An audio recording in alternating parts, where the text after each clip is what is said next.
This episode is brought to you by Peacock. The new Peacock original documentary, Matthew Perry, A Hollywood Tragedy, dives deep into the beloved actor's rise to fame and his tragic death.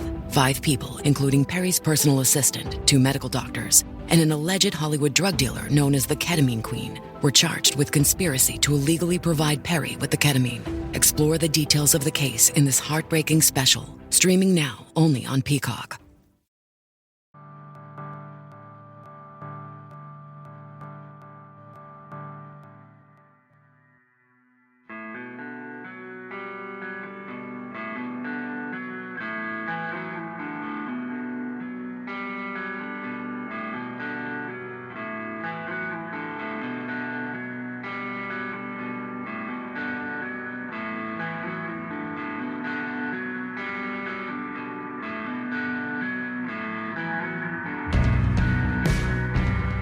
It's Deprogrammed, the podcast where we try to get you into a band. That's right, we've done all the work for you, and actually, really, we're trying to get you into last year's episodes.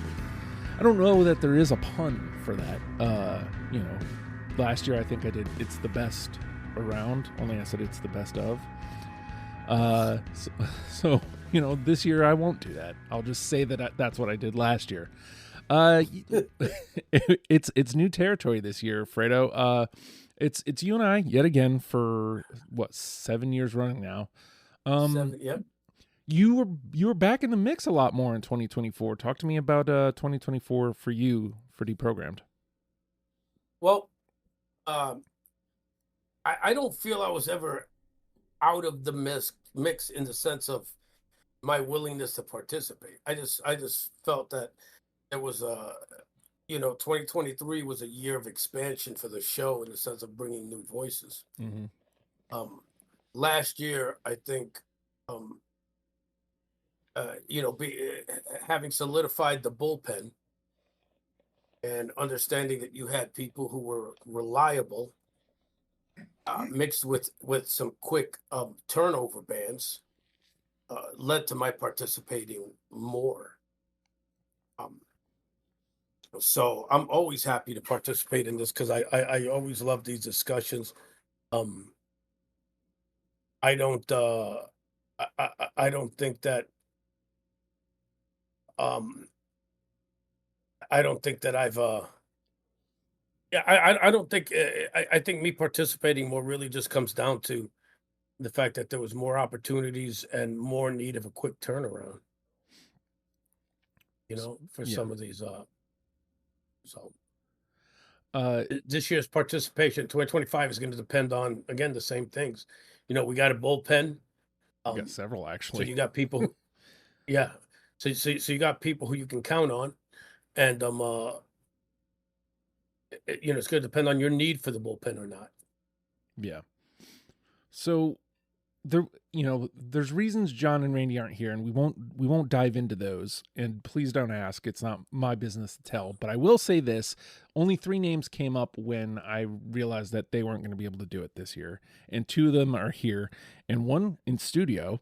That's Bryan. Bryan, you only actually did 1 this year, and I honestly feel like that's kind of perfect for doing a best of, even though you kind of watched it from afar. Yeah.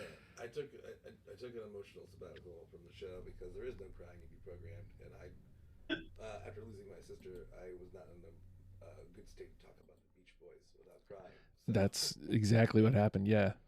So, but I finally found the strength towards the end, and we did the National. So, well, so again, like you kind of pointed out the why you had to kind of step away, and do you see yourself kind of getting back more in the mix this coming year? I mean, I tell you all the time, I know you hate when I compliment you, but like doing the show really makes me feel like safe. You know what I mean? Yeah. Like I have so much love and trust for you that when I get to come here and be the character of Bryan Lewis, it brings me back, to better times, I will say.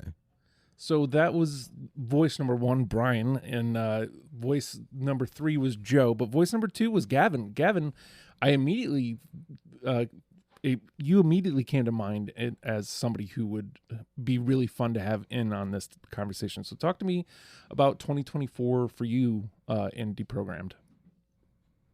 Oh man, it was so great when you reached out to me. I just like was so excited. I consider myself a Deprogrammed super fan and feel like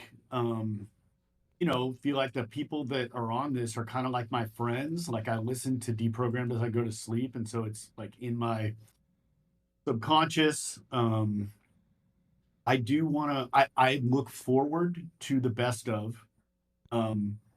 I'm like always bugging you, like, when are you gonna put it up? And like, I love the. I'm gonna just shout out Randy and John. Like it's weird to be on this when I just am always so looking forward to listening to them with Fredo and you. And like, yeah. So, it was a great Deprogrammed year. I thought that there was. I do want to shout out my new wave primey Adam in Australia, who we just did a bunch of great episodes this year. I felt like Fredo found his classic rock buddy in Randy, and they like dove into some 60s stuff. And I felt like Fredo, I think the best sport award goes to Chris O, who like would jump in on any idea Fredo had and like was like, yeah, I'll do Jesus Jones, Culture Club, like whatever. That was like always really funny and really cool. And those episodes were funny because there was a couple where you guys were sort of realizing Fredo was like, I thought I really loved this band, but this band kind of sucks. Like, disclaimer, sorry everybody, but I don't know, that was really funny. So I have like, as a super fan, I've got like some stats. Like I printed out a bunch of shit, Justin, and like ran numbers all different ways and kind of went down a rabbit hole. But I don't know, I can talk about that shit later. But it's really good to be here. Thanks. Oh, we're definitely coming back to that. I'm a stats nerd. Oh yeah. Well, I feel so underprepared, man. Jeez. I love stats. No, I mean, that was a great point though there, Gavin. Like there were a bunch of episodes where it was Chris, Fredo, and I that, we were just like, well, what's the quick turnarounds here? And we end up doing like Culture Club and Wham and some of those, it's like, yeah, that's fun. Like specifically Wham was a blast. I missed a lot of great shows this year, honestly. But like Jesus Jones was we were all kind of like, you know what? That hurt. That would hurt me. Yeah. I'm not gonna lie, that would hurt me.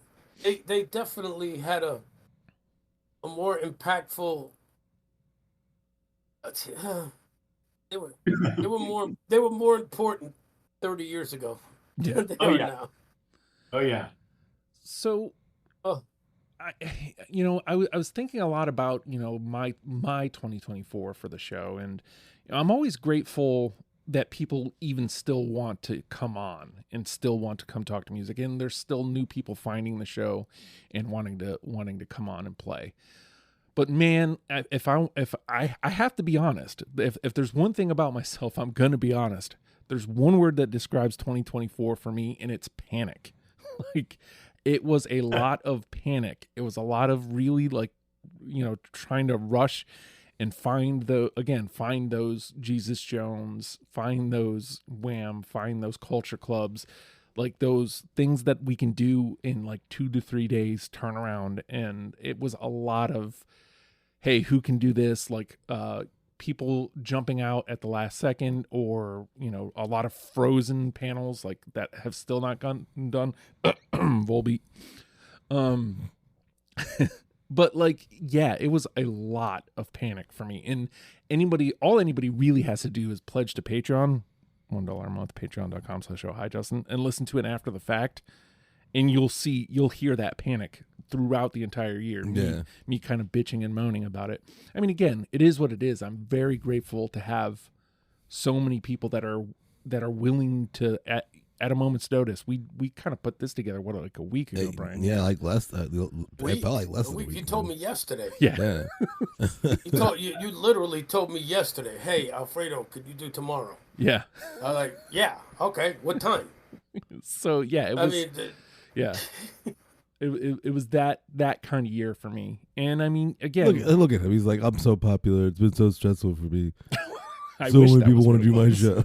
No, the problem is so many people want to do it, and then when it comes time to do They it, don't do it. They Yeah, don't do it. yeah. So it's been a lot of yeah. that. What were you gonna say, Fredo? No, I was just gonna say, you know how I feel about it. But we'll talk about that later. Yeah. I don't have to repeat my feelings as to So these people who are like, yeah, I want to do this, and have frozen panels for 4 years or Yeah. 5 years. So I want to go the top 10 by the numbers here. And I feel like this is a good way to like bring in some of Gavin's stats too. Like so we're going to do by the numbers. The 10 anyone want to take a guess at what our number 10 most listened to episode from 2024 was that came out last year? Jesus Jones. That's going to be my answer to everything. I don't know. Actually, I could see a lot of these. I'll tell you what. It actually Baroness? What was it? Baroness? Good guess, but no. I was actually kind of shocked that they cracked the top 10. It was Men I Trust. And Hell yeah. the reason I'm singling that one out is because it was the Aussies. That was a lot of the episodes that my Aussie panel does. They don't get the love at these end of the year things, and they don't get the numbers, like they don't get the votes. They don't, you know. So the fact that it was the 10th most listened to episode this year, I thought, well, yeah, like let's lead with that, because again, like I feel like a lot of the bands that I'm doing with Josh and Jamie are bands like Men I Trust that are smaller and kind of do need a little bit more love and attention. That's really cool though. Yeah. That's great for Men I Trust too. Yeah. I think the guy actually heard our episode too. Like I'm trying to remember one of the episodes. That's all. Yeah, one of the episodes we did. It may have been Midnight Juggernauts. I can't remember. But one of the episodes that I did with the Australians, they told me that the guy That's who so is the cool. band actually heard the episode. That's fucking awesome, dude. Yeah. So. That's awesome. All right. Anybody want to guess what other episodes may have cracked this top 10? We won't do Jesus Jones.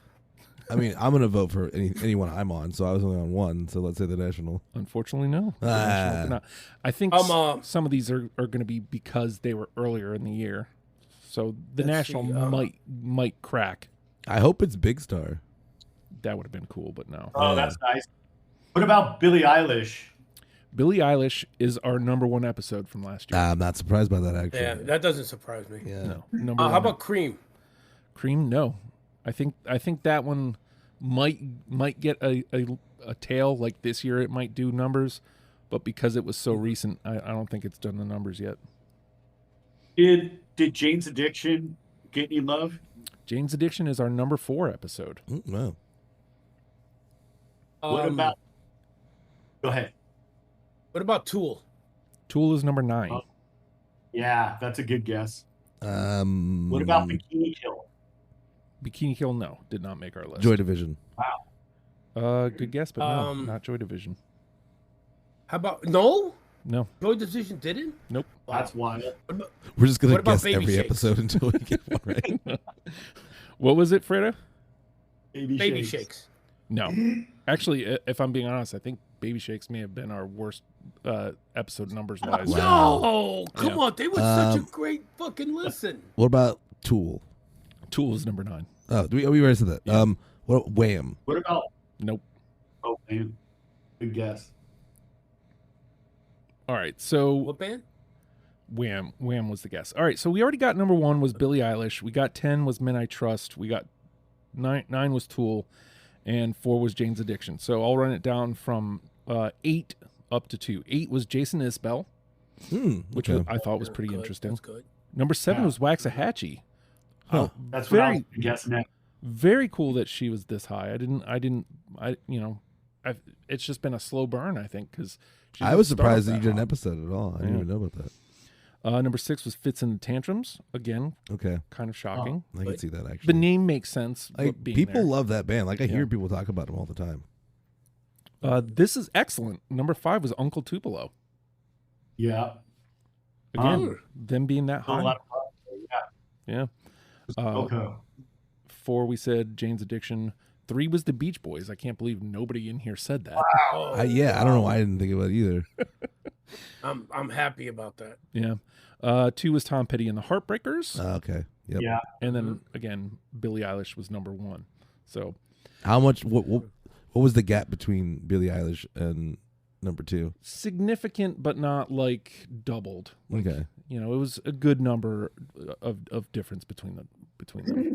But Billie Eilish also had, it was like the second episode of the year, where Tom Petty, I think, may have been in February, so he's a couple weeks back.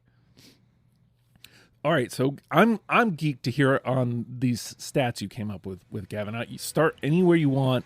I'm geeked on some stats. Cool. Yeah. So just thinking about these stats really kind of like made me think about how to put together my list too. And I know we're not in that part of the conversation yet, but so the panel that had the most episodes was Bryan C., Peter, and Christian. Yeah. They did 6 episodes this year. Yeah. That panel. And then the second panel, anybody want to guess what the second panel is that had the most? I bet you Justin was on it. Yes, Justin is on every. Sorry, I'm leaving your name off, Justin, because you're on every episode. Yeah. Fredo and Chris O had 5 episodes Yeah, that makes together. sense. Yep. Really? Yeah. Yeah. I mean, Baby Shakes, Jesus Jones, Wham, Wigwam. Oh, you went Wham and Wigwam. Yes. Oh, wow. Culture Club. I think that's all 5. Yeah. Yeah. I can't believe Wigwam, by the way, didn't make most listened top 10. Yeah, it didn't do very good at all, numbers wise. I think it's just people don't like me. Is really what it comes down to. Well, we'll get down to the votes, because like when it comes down to like numbers, it's really just, you know, people are listening for the band, I think. So Hey man, just like Diner said, the numbers don't lie. all right. And then the bullpen in its purest form of John, Randy, and Fredo, and you, Justin, of course, did 3 episodes. Your Aussies, Josh and Jamie, did 3 episodes. Me and Adam did 3 episodes. But then people from all those panels were also like all over the board, right? On other groups. But that's just the panels that had the most. And then the most episodes by person. So John F. did 17 episodes. Yeah. Randy did 14. Wow. Fredo did 24% of the episodes this year, coming in at 12. A strong 12, Fredo. Yeah. Chris O had 10. Peter had 10. Bryan C. had 9. And then it kind of goes down. Christian had 7. And then it goes down from there. You had 19 people, Justin, that just did 1 episode. Yeah, that's me. Which is a lot of single. You know what I mean? Yeah. And then the other stat I ran trying to figure out sort of like how to put this list together was I broke it up by decade. So you had 4 episodes from the 60s. Oh. You had 3 from the 70s. You had 11 from the 80s. Yeah. That tracks. That makes sense. Yeah. 15 from the 90s, because you are a 90s guy. That's me. Yeah. You had 5 from the aughts, from the 2000s. Then it got real heated. You got 1, 2, 3, 4, 5, 6, 7, 8, 9, 10. You have 12 from the 2010s. And only 1 since 2020. So in this, in the 2020s, there's only 1 episode. Which one is that? That was Will Wood. Well, Baby Shakes would have been. Yeah. What did you count them as? Baby Shakes was the song that you picked, Fredo, is from 2008. Okay. It's from a long time ago. Yeah. I think if I got that right on Discogs, I think that's right. Yeah, no, that's about right. And I think that's all the stats that I grabbed. Can I ask you something? This is personal too, because I was trying to figure this out. Do you know how many episodes I've been on since the beginning? No, dude, I don't. I've been trying to find that out, and for some reason Spotify won't let me go back to the first episode. I can't go back like. Justin acknowledged. Didn't Justin acknowledge when you hit like some milestone? Yeah, I thought 100. Your 200th episode or something. Well, No, I think we did a big 50th. I think. Oh, I maybe that think was so too. So I would guess you're probably somewhere in the 70s right now, because last year you didn't have that many, but this year you had 12. Mm-hmm. I think John said he's at like 71 or something. right. Something like that. 71, 72. Yeah. I'm probably about 30, 40 maybe. Easily 40. Yeah. But you might be closer to 50. Yeah, I feel very, very inadequate right now, man. Randy just had We his missed 50th. you, Brian. Yeah, we missed you. Yeah. Well, Randy just did his Right. 50th the other day. Whoa. Right. When we did whatever we did. Just the other day, I can't remember. What did we just do? The other day, we Doobies. did Doobies. Yeah, the doobies, when we did the doobies. Man, I wish I had the patience to comb through and like really do the numbers like that. I'm going to throw this out there again, because like numbers I would love to do at some point and collect, like stats are like basically your batting average. Mm-hmm. That would be cool. It's just to go all the way back 300 something episodes at this point. Yeah, and then we had the stuff for the radio station too. Right, and those Yeah. are like, the show wasn't the show No. yet. I was still a pretentious little shithead instead of the smug man that sits before you. So that would have been very, very different. That's cool, Gavin. I can't believe you took the effort to collect those numbers. That's cool. That's really fucking cool, man. Yeah, it is. I want to point out, like you brought up Christian specifically. Christian just joined the show this year. His first episode was Sebadoh, and he's from Wales. That's so that's cool. Oh yeah, Hell yeah, that's dude. awesome. again, like Nice. kind of expanding the world. Andrew did his first episode this year. He was on the Caven episode. He's from Canada. You and I did the national with technically no, because Anne had done Nick Cave, Yeah. but she hadn't been back since Nick Cave, so she did just the one episode, the national, and then Luke did his first Where's she episode from? this year. Anne is from Washington, I believe. Okay. I think so. And I can't. That would be a nice stat too. Is how many people from different countries? Yeah, I mean, I can. Where's Gavin from? Where are you from? I'm from the Bay Area. I live in Oakland. I lived Okay. in San Francisco, all around. Cool. Very cool. Yeah, I mean, we worldwide, baby. Yeah, man. We worldwide. All right, so I'm gonna go over the votes. Because I cut it a little short. Like last year, I gave it like a full month, and I kind of went on a full like. I put the link out a whole lot more. We didn't get as many votes this year, but I wanted to record the episode before, because already this is coming out in March. Yeah. So And it's almost Jeez. February right now. Yeah. So I was just trying to, I was like, yeah, let's stop the bleeding. Let's get this best of in. All right. So, I'll run down from 10 to 7 if anybody has something they want to say about any of these episodes. 10 was the, which I thought was really cool. Yeah. Very interesting band. I love the. Yeah. 9 was Buzzcocks. Okay. 8 Hell was, yeah. Nice. 8 was The Pogues, which was Mike Powers, his only episode this year. Oh man. Mike is such a great panelist, and I'm not trying to glaze him or nothing, but like I wish I could get him on more episodes because he's really good at it. I mean, I would He was hope he awesome. is. Yeah, It's kind of his whole livelihood. yeah, very good at it. Irish. Yes, Irish Mike Powers, indeed. Number 7, man. Number 7 is one that Mike was mad at me for not being on, but it's like, man, I can't get you, and it's the one you stepped away from, Brian, the Beach Boys. Number 7. I would love to have been on that one. I feel like there was a reason why. Like I feel like you had to bail or something. Because I remember you being on If the anything, panel. it was probably there was too many people. Yeah, and then it ended up just I being mean, me, that- Mike, and Chris. So Yeah, because I'll normally, if normally the reason I'll bail is because there's too many people and many people crying about we can't do it this day, we can't do it that day. I'm like, all right, you know what? One less person to worry about. Yeah.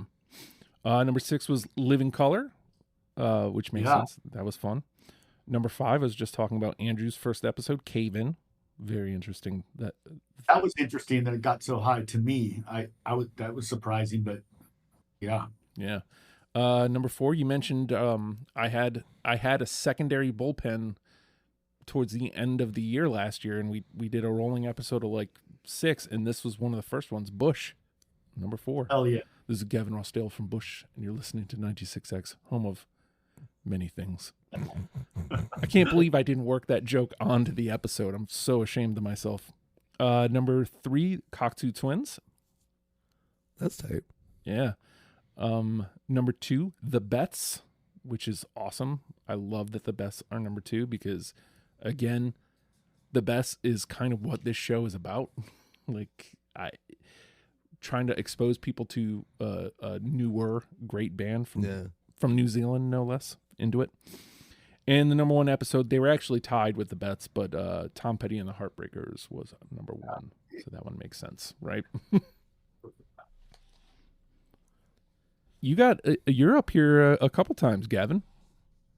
Yeah, I was on the and the Cockatoo Twins, yeah.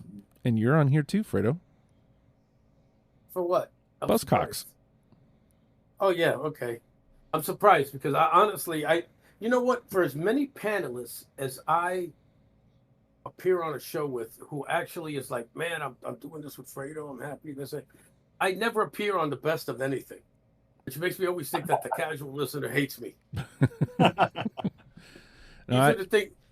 These are things that always keep me humble. You know, they kept me humble when I was on radio, and they keep me humble now. It's like, wow, I'm finally getting to do this with Fredo. It's like, what's the big deal, man? It just guarantees that no one's going to listen to the show. hey, when you're in the majority, something's wrong, Fredo. You know, you gotta embrace your being out of step with the zeitgeist. I guess. So, when we're putting this one together, Fredo, like when you're looking at the overall list, I know your approach, but like when you're looking at the overall list, first of all, like what does this year's list look like to you? Like as far as, you know, what's consistent, you know, what it consists of, like when you get that list, when you're looking at it, what's jumping out at you the most? Well, the first thing that jumps out at me are the ones that I did, because then I get to eliminate those because I know what they are, I participated in it. It's a known quantity. What I look at after that are the ones I didn't participate in. Do I know the bands? Do I agree with the choice of the song for the band? And then last are the bands that I have no idea about. Mm-hmm. And those are the ones that get the first listen. That makes sense. Because to me, those are the ones that it's like, okay, I never heard of this band. I got no idea what they are. You got one song. Is that one song going to make me want to listen to 10, which is going to possibly turn me on to the band? And this is why the choice of the one song is so important. Yep. Because of the listener like me is going to hear that one song. If they listen to this show, they're going to hear that one song, and that's what's going to make them decide, okay, I'm going to give this band a shot. And so that's my number one thing. Then after that, it's again bands that I know the band, and to me, it's the pick of the wrong song. Mm-hmm. You know, and we can discuss that as those bands come along. And then it's the shows that I was on, and it's like, here's a spoiler alert: I didn't pick Jesus Jones. You know, I love the song we picked. I think it's a great fucking song, but I don't think that I don't want to fool you into thinking, wow, that's a great song. Let me listen to this top 10. And then you listen to the top 10 and go, oh, you know, it's all right. Let me listen more of the band, and then be like, what the fuck was Fredo thinking? you know, So that my approach is to listen to the ones that I don't know first. Because again, we picked that number one with a bullet, right? And we have this, and some shows it gets real heated. Mm-hmm. Pick that one song, but it really comes down to this. And I'll tell you now, if you're listening now, and I said it during the Doobie Brothers, next year is January when we're recording this, March when it comes out. Next year, Doobie Brothers will be in the top 10, and it's all because of the song that we picked. Because it's so fucking catchy, you're going to want to hear more. It's true. Remember that now. I'm saying that now. I mean, we got the whole year in front of us, but like it's hard to argue against that. So we'll see. Bryan, when I sent over the list, like when you're looking at, because you already made mention, man, I missed out on a lot of great episodes this year. Like what's first jumping out at you? Well, it's all relatively new to me because I wasn't on any of one. I do like I usually pick my list, like the stuff I know, like I agree with that. I think that's a better song. Like I can tell you what my number one is right now. Like I think it would be in poor taste to pick a song and say it's better than that. The one song that I think is number one. So it was like sort of easy, and then the nuance comes in when you start listening to stuff you haven't heard. And you're like, oh shit, that's like that's really good. Or like an artist that I love, and I'm like confused by the song choice, and I'm like, I wouldn't put that song up to represent them, so I don't know. So it like the nuance. I mean, it's never a pleasant experience to do this show when it comes to like picking songs to throw in the fire. Right. So it was tricky. It was honestly the hardest part was driving here and like trying to finalize it. I was like, I gotta cut 2 of these. Yeah. So yeah. As somebody who's listened to a lot of these, Gavin, like, and you already kind of told us that, like, a lot of your stats kind of helped you with how you put your list together. Like, what are the things that are jumping out at you when you're going to put it together? Yeah. I think that like the stats made it complicated too. I mean, I think so. I thought about the title, like the best of Deprogrammed, right? And so the conundrum in that is episode versus song for me, right? Right. Like I could pick my 15 favorite songs, no problem, based on my own personal preference or whatever. But I was looking at what were my favorite episodes, whether I gave a shit about the band or not. Like, what did I think? What stood out? What was memorable? And then did the song have something, even if it's not my cup of tea, right? And there's a lot of either or there where I thought it was a really strong episode, but I just could not get with the song. Or I thought the song was great, but the episode didn't particularly stand out to me. So I thought about, did the band have like some kind of compelling story that the panel was able to get across? Was there passion from the panel, Like, and Fredo has that in spades, you know what I mean? Like he'll like be repping for his, bands, like in this really compelling way. So was it a good episode? Then, I mean, it does come down to my taste over songs. I'm on the show, like it's my choice, so I get to take advantage of that. I looked at the decades, like the generations of the 60s, 70s, 80s, 90s, and tried to think about representation there. I looked at genre, like was I just going to discount anything country or metal because those aren't my things? And like I didn't want to do that. I looked at the votes, who what bands got the most votes. I thought about the main panels as kind of like album representation, Justin, like where I really wanted to consider and the panelists themselves that did a lot of episodes. I thought that new people should get a taste of the personalities that are really like invested in this thing and like putting in the effort. I gave strong consideration to women that were on panels because I really loved the women that participated this year and jumped into the space of talking about music and arguing for their choices that was really compelling to me and interesting. And then I thought the last thing I thought about was what music is important in 2025. We got a lot of shit going on, and like music is the antidote. And like, what songs do we really need this year? You know what I mean? So that was a lot of shit. And like, it kind of it was really, really difficult. It was a totally different experience from putting together a list of just like one band. Yeah. There's a lot that goes into it. That's a lot of pressure to put on yourself. Yeah. My fun is kind of OCD, Fredo. You know what I mean? Like, well, no, I get it, but still, I mean, like for me, first of all, that assumes that you listen to every show. Yeah. Which if you do, good on you. Yeah. But to me, I don't listen to every show. I don't have the time. I don't. And when I do have the time, I don't think about it. I'll be honest with you. But yeah. And that's why this is so important, because to me, it's about the music, right? Right. But I'm not going to listen to a show that Gavin is on because I like Gavin. But if I like the Beach Boys, God only knows, and Gavin is on that, great. You know, but it's got to be that song that makes me want to listen to that band if I don't know that band. Because Gavin could be a great host, but if he's on a shit band, I don't give a fuck.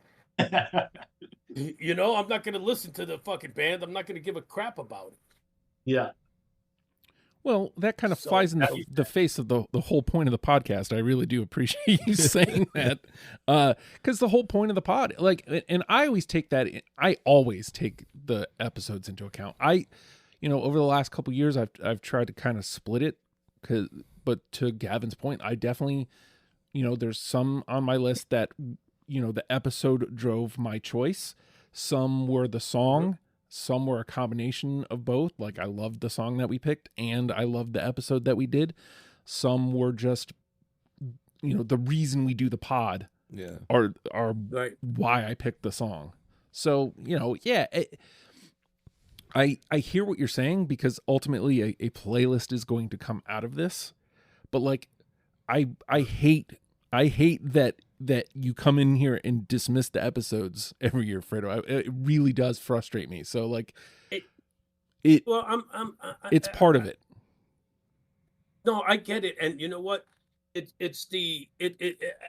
don't mean to frustrate you, and I don't mean to be dismissive of the episodes, but to me, this is about music, and so with my brain the way it is. And my life the way it is,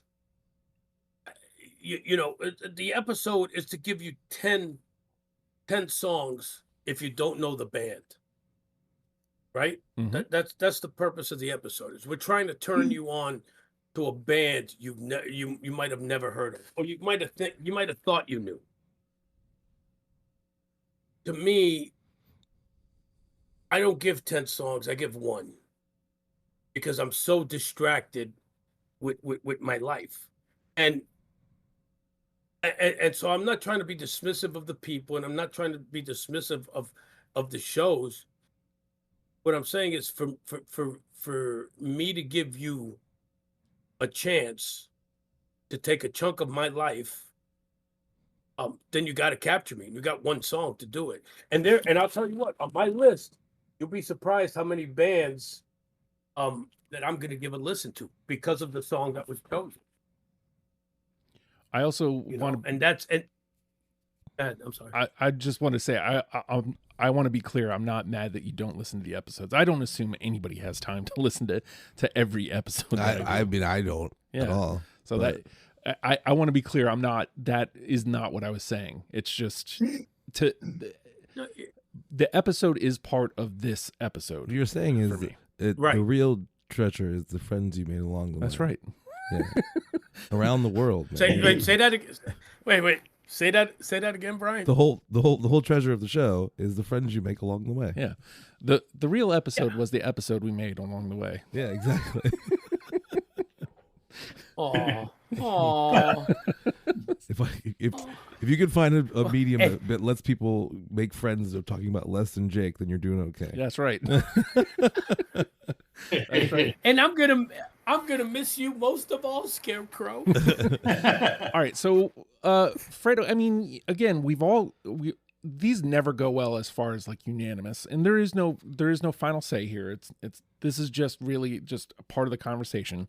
Like, how do you think it's going to go? Like, how do you think we're going to be able to come to an easy agreement? What's an easy agreement in Fredo terms? Yeah, really. There is no easy agreement when it comes to this. We have to agree with Fredo. Easy. There's going to be a fight. The bottom line is this a quick fight or is it a long drawn out fight? I mean, there's going to be. You've got, at the end of the day, you've got what, a show a week minus the best of. So you got 51 different bands to discuss. Yeah. And so that's 51 songs of, in a handful of genres, and 51 opinions. You know, in this case, we got 4 opinions on a song.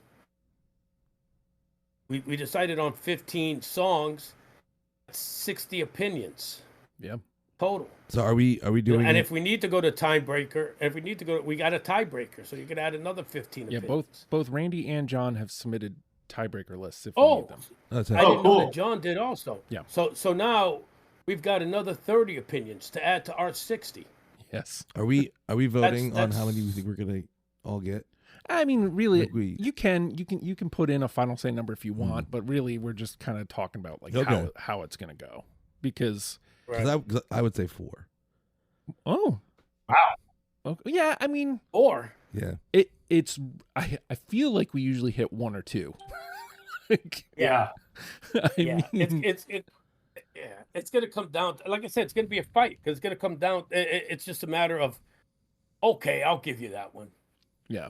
You know, or I'll give you that one if you consider this one. It's going to be a lot more convincing. Yes, a lot it's more going to swaying. be right. And then of course there's going to be Justin and I who have the no vote. And Justin's way more conservative with using it than me. I'm ready to throw that fucking thing out. You whipped it out that immediately. of course causes some bad blood.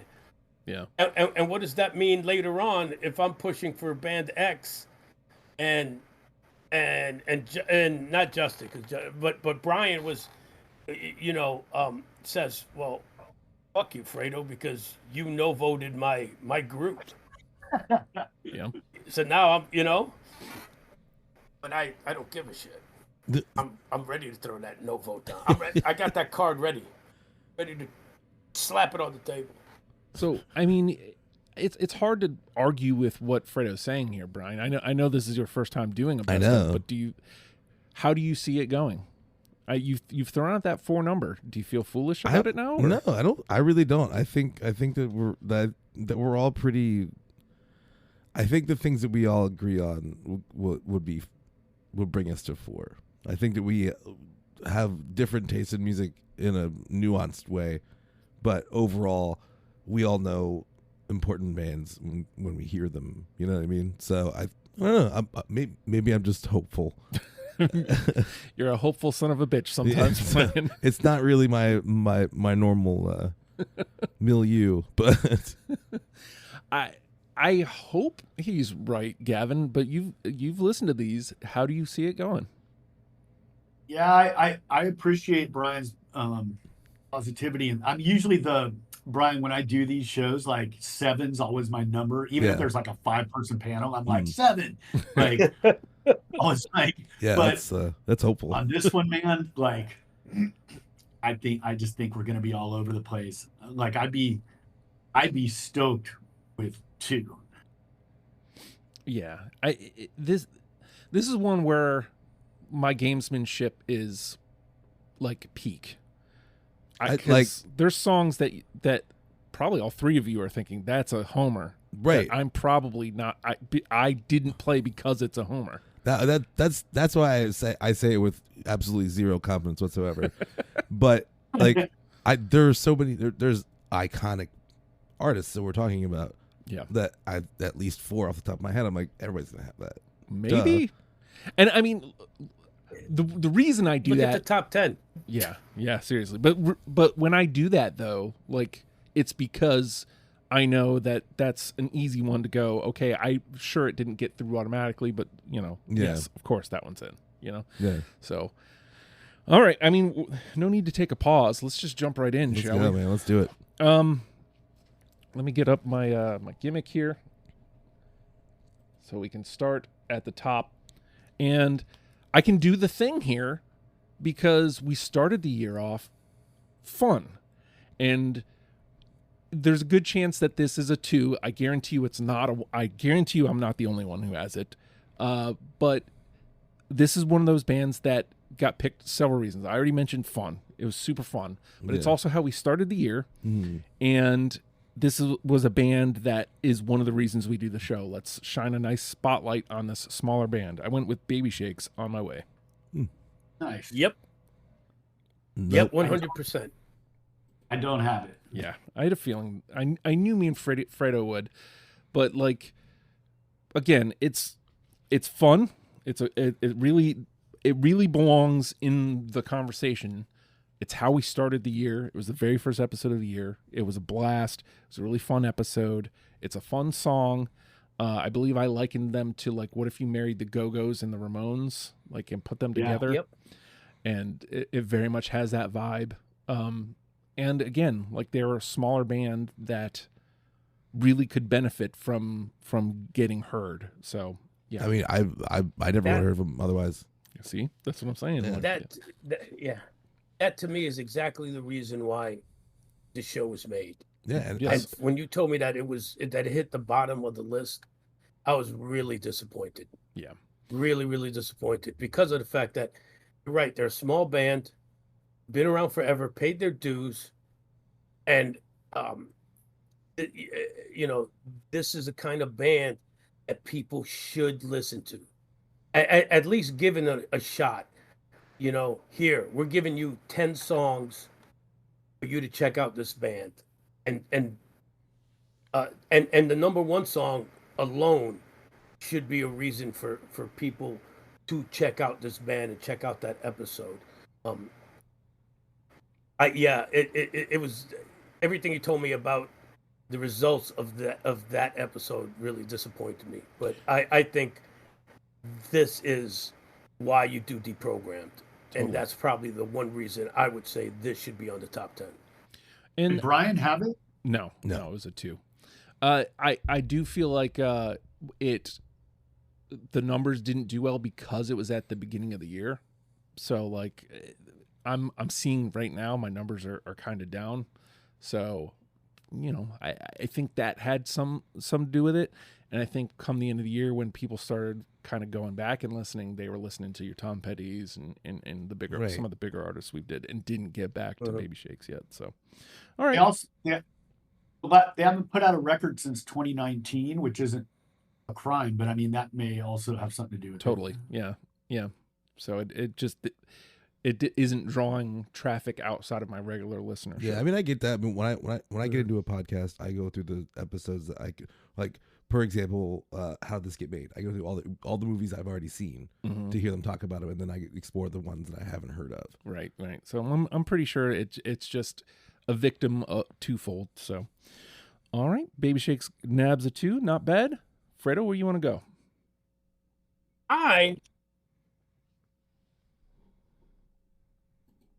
You know what? I'm gonna flip the script. I'm not gonna go with a band you think I would go with, but I'm gonna go with a band I never heard of, and the one song that I heard is really making me want to go ahead and listen to this band, and that's the Beths. Dying to Believe. Fuck yeah. No, I didn't take one song. Go ahead. I didn't take the Beths. Yeah, it's the same for me with the last group. Just the ignorance. I haven't listened to them enough. Oh, the Beths are so good. They got a lot of love. Yeah, they did. Yeah. And they're a great band. Like, they're a lot more popular than I thought. Like, when I asked on that, when I asked the audience, I got a ton of answers. And some bands you kind of expect that. I thought the bets were going to be basically what we just talked about with Baby Shakes. Like, I was kind of presenting them to the world. No, the world knows. The world is on. It's the states that are kind of a little bit far back on the bets. But, like, the bets fucking rule. I can't recommend them enough. And Dying to Believe. You had a right, Justin? Yeah, of course I did. Like, that Cool. the bets screams Justin all over, first of all, like, musically. But that's another one where, like, it was threefold. I thought I was presenting them to the world. I loved the episode. It was that aforementioned Christian, Peter and Bryan did that episode with me. So it was a fun episode. The music rules. I love that song. Like, that song was never not going to be on my list. So we'll take that too. 2 is good. All right, Bryan. All right. Let me open up. There we go. I'm gonna go with Nothing But a G Thing. Yeah. Nope. No. Wow. Yeah. I want to change that 4 answer now. See? I want to retract that. I mean, again, it the reason I don't press that is because it doesn't get you anything on this episode, Right. other than cred. Like, you can kind of tout, hey, I picked it correctly. We didn't have, I think they were the only hip hop act at period. Dr. Dre was the only hip hop we covered this year at all, period. What a shame. Very much so. Have you done Biggie? We have not done Biggie yet. All right, I'm on that. That has to happen. I'm dressed like Biggie Smalls today. I got my Coogee sweater on my chain, dude. Like, boop, boop, boop, boop, boop, boop. Well, I don't think you had any country either, right? I mean, you had. there's some country on there. Jason Isbell. Yeah. If you. Well, I don't consider him country. Okay. But I think he does. I consider him good. I so thought I he was. I consider him more Americana. Okay. I mean, if you want to just lump Americana into country, then okay, yeah. I mean, Americana's born. It's honky tonk, man. We call it honky tonk. Honky tonk. Blood in a honky tonk. All right, Gavin. Did you have Dre? Did you pick it, Justin? Yes, I did. Yes. So it's a 2. Okay, cool. I picked the Big Star episode. I thought it was a really great episode. Like, I thought it's an important band that people don't know. And I thought that the panel had a lot of passion for the whole crazy story of that band and for the music. There was a lot of disagreement. It was not the song that I would have picked from the band. I feel the same way. But there was a lot of passion for that song by the panelists. So I just, as an episode, I chose Big Star. Yeah, I got it. Hey. I got it too. Hey. Whoa! There we go. Did not see that coming. I'm going to retract my retraction. Well, earlier. when I talk about the importance of a song, there you go. Yeah. That song makes me want to go listen to the top 10. That's how good that song was. So it's interesting how, Gavin, you didn't think that was the right song to pick, but to me, it was the right song because it did exactly what the songs on this list are supposed to do, which is give somebody who's never heard the band something to taste. It's like, yeah, that's fucking great. Let me check this out. I think it's super interesting that it, not that it necessarily made the list or that somebody brought it up, but that it went through unanimously. I remember at the end of that episode, like, that was the whole conversation because John was like, I will make sure that this gets in the conversation. You remember that, Gavin? Like, at the end of that, he's volleying. He's like, I will fight to get that on the list. Yeah. It did. I Gavin. Uh-oh. Oh, is that us that's cutting out, or is that you guys? Yeah, I got it. Yeah, I remember that. Can you hear me? Yes, I can. All right. Yeah, we hear you now. Yes. Okay.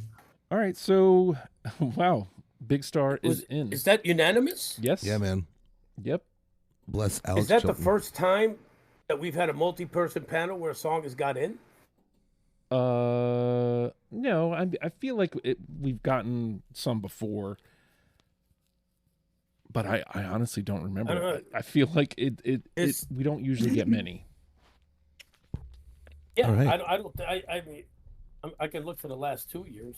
Yeah. My list right here. Yeah, in 22, nothing made it unanimous, as far as I'm looking here. And then in 23, let me get there real quick. 23, one song, "Goodbye Yellow Brick Road," Oh, there we go. made it unanimous. Oh, As it should be. So That was it. if we do any more than just this one, then we're good. Hell yeah, milestone, baby. Let's hit it. Well, only one way to test the waters. One of the ones that I kept because it was a home run. A good episode. It could have been.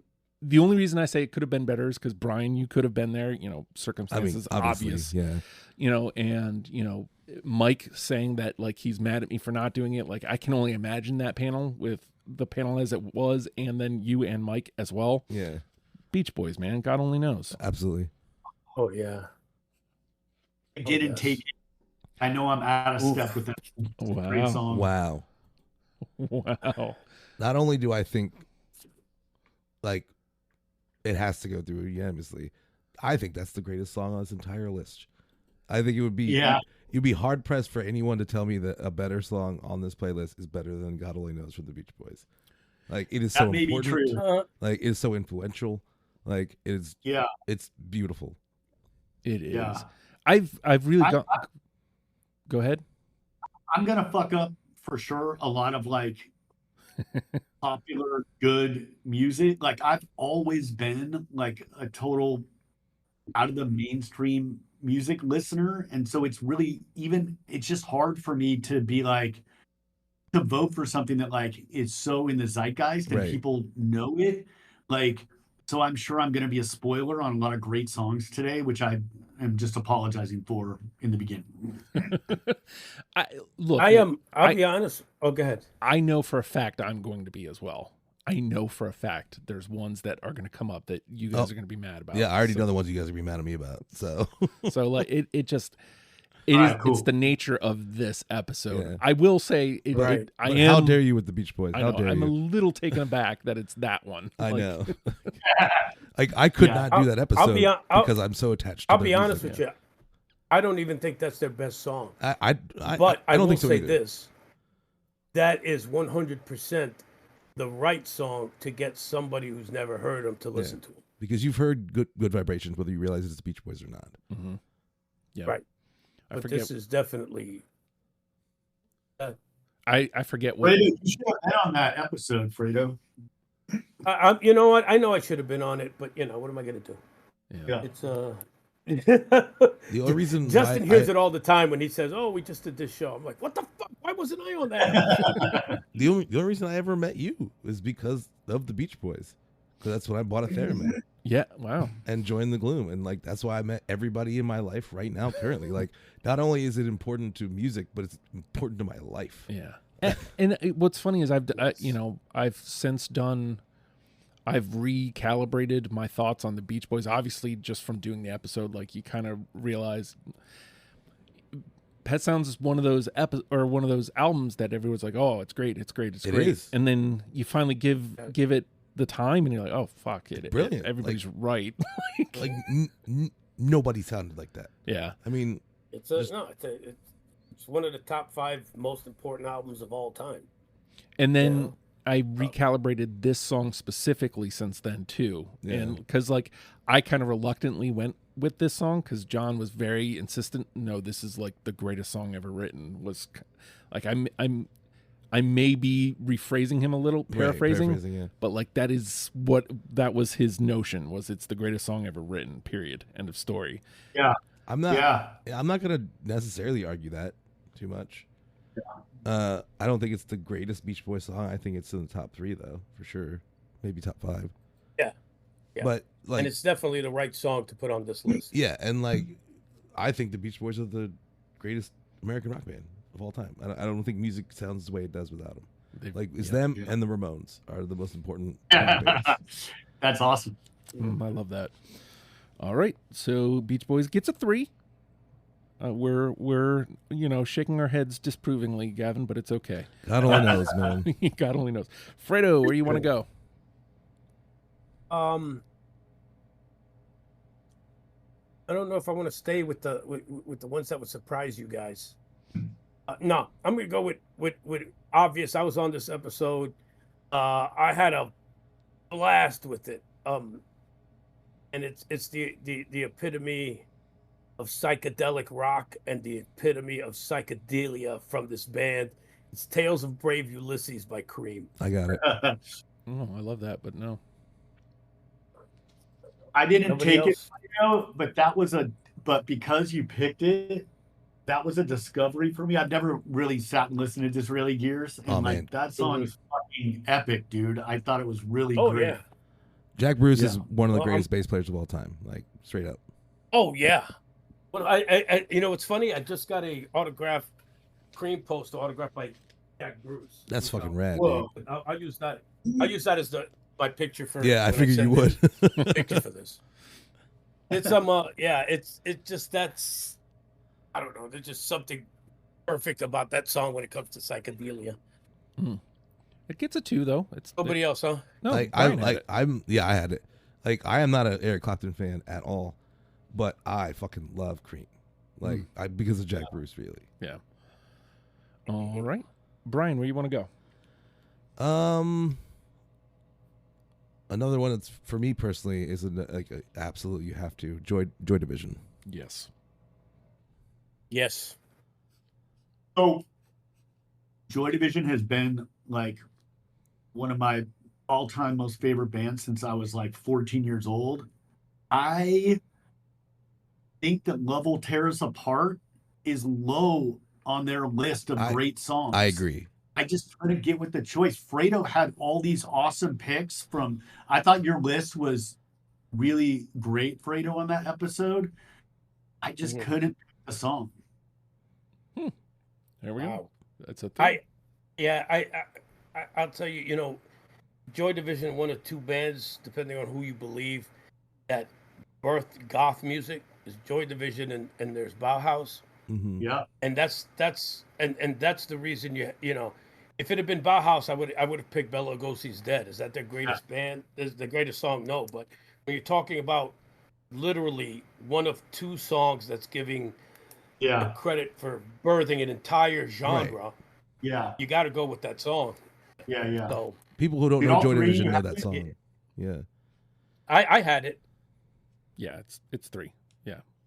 Yeah, I would not fight Joy Division going in the list. All right. Love Will Tear Us Apart gets a 3. And Gavin. So I really loved when all the episodes where the bullpen went back and started looking at those early punk bands from England. I thought that the Buzzcocks episode was like exceptionally fun. I thought you guys picked the right song. Fucking great episode, great band, great song. And so I'm going with Ever Fallen in Love by the Buzzcocks. Yes, sir. I got it. No, Oh, interesting. I'm the standout on that one. Yeah, not Fredo. Yeah. No, that was one that, and it's not that I'm against it. I'm very much for it, and I'd have no problem seeing it go in. It's just that I didn't want to go and pick every show that I was on, Yeah. And so that was one that. Yeah. You're so humble, got Fredo. tossed aside because of that. Yeah. This But one, that was a 3. That got tossed. yeah, it was a 3. Yeah. Nice. I got tossed aside for Baby Shakes. I'm sorry, guys. So this one, Yeah, that makes sense.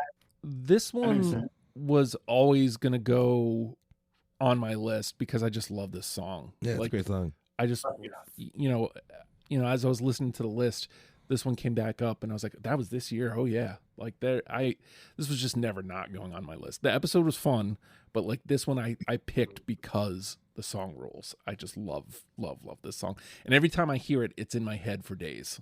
Yeah. So it's right super now, fucking catchy. right now, Yeah. circulating in my brain. So, Yeah. all right, I'm just blasting through this here. I'll pick one based on the episode. I also think, I do think it's like just a great and beautiful song. Fairy Tale in New York, the Pogues. No. Yes.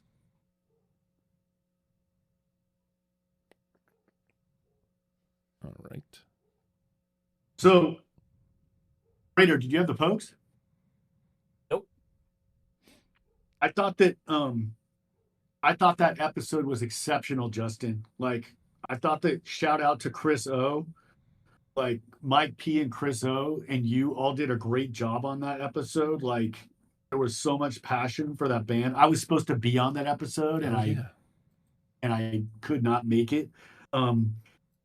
That wouldn't have been my choice for song, but I get it. And like, it's that song is like the national anthem of England and Ireland. So yeah, great episode. Yeah, that one, it was both. Like, I love the episode. Again, this is a cult. Mike does not listen to this show.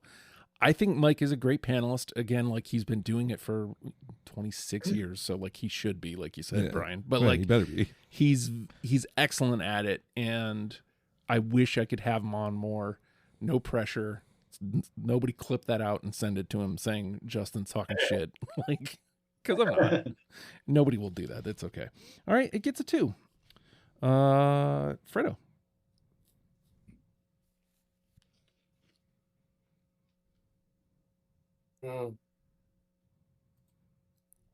Let's get this one out the way. What was it? Your number 2 show, based on listenership. Let's get Tom Petty, Running Down the Dream. Yep. Even though I disagree with the song choice. I couldn't pick it for that. I don't have it either. Oh, wow. It's the wrong song. That's why, man. I think that's a great song. It's an odd choice for me. I mean, I get it. It's on his most popular album, but I don't like that over like any of his earlier hits, or even like Into the Great Wide Open, or You Don't Know How It Feels, like anything Randy, from Wildflowers. We should say that Randy had kind of an existential crisis over that pick. He really believed that You Wreck Me should be the song. I think that's a better choice. That would have been a much more compelling song, in my opinion. Yeah. Now, was this Tom Petty, or was this Tom Petty and the Heartbreakers? It's Tom Petty and the Heartbreakers. But we did. Because that's a Tom Petty album. That's not a Tom Petty and the Heartbreakers. But album. we also did and cover. That really does. We also covered like 2 of his solo records, I think. Well, Full Moon Fever is technically a solo record. Everybody except for one member of the Heartbreakers is on it, but it's officially his. I think if this is a Tom Petty and the Heartbreakers show, then this song should be disqualified. And anything from a solo album should be disqualified. Yeah, well, I mean that technically that is the solo album. Because if you're going to talk Tom Petty and the Heartbreakers, right?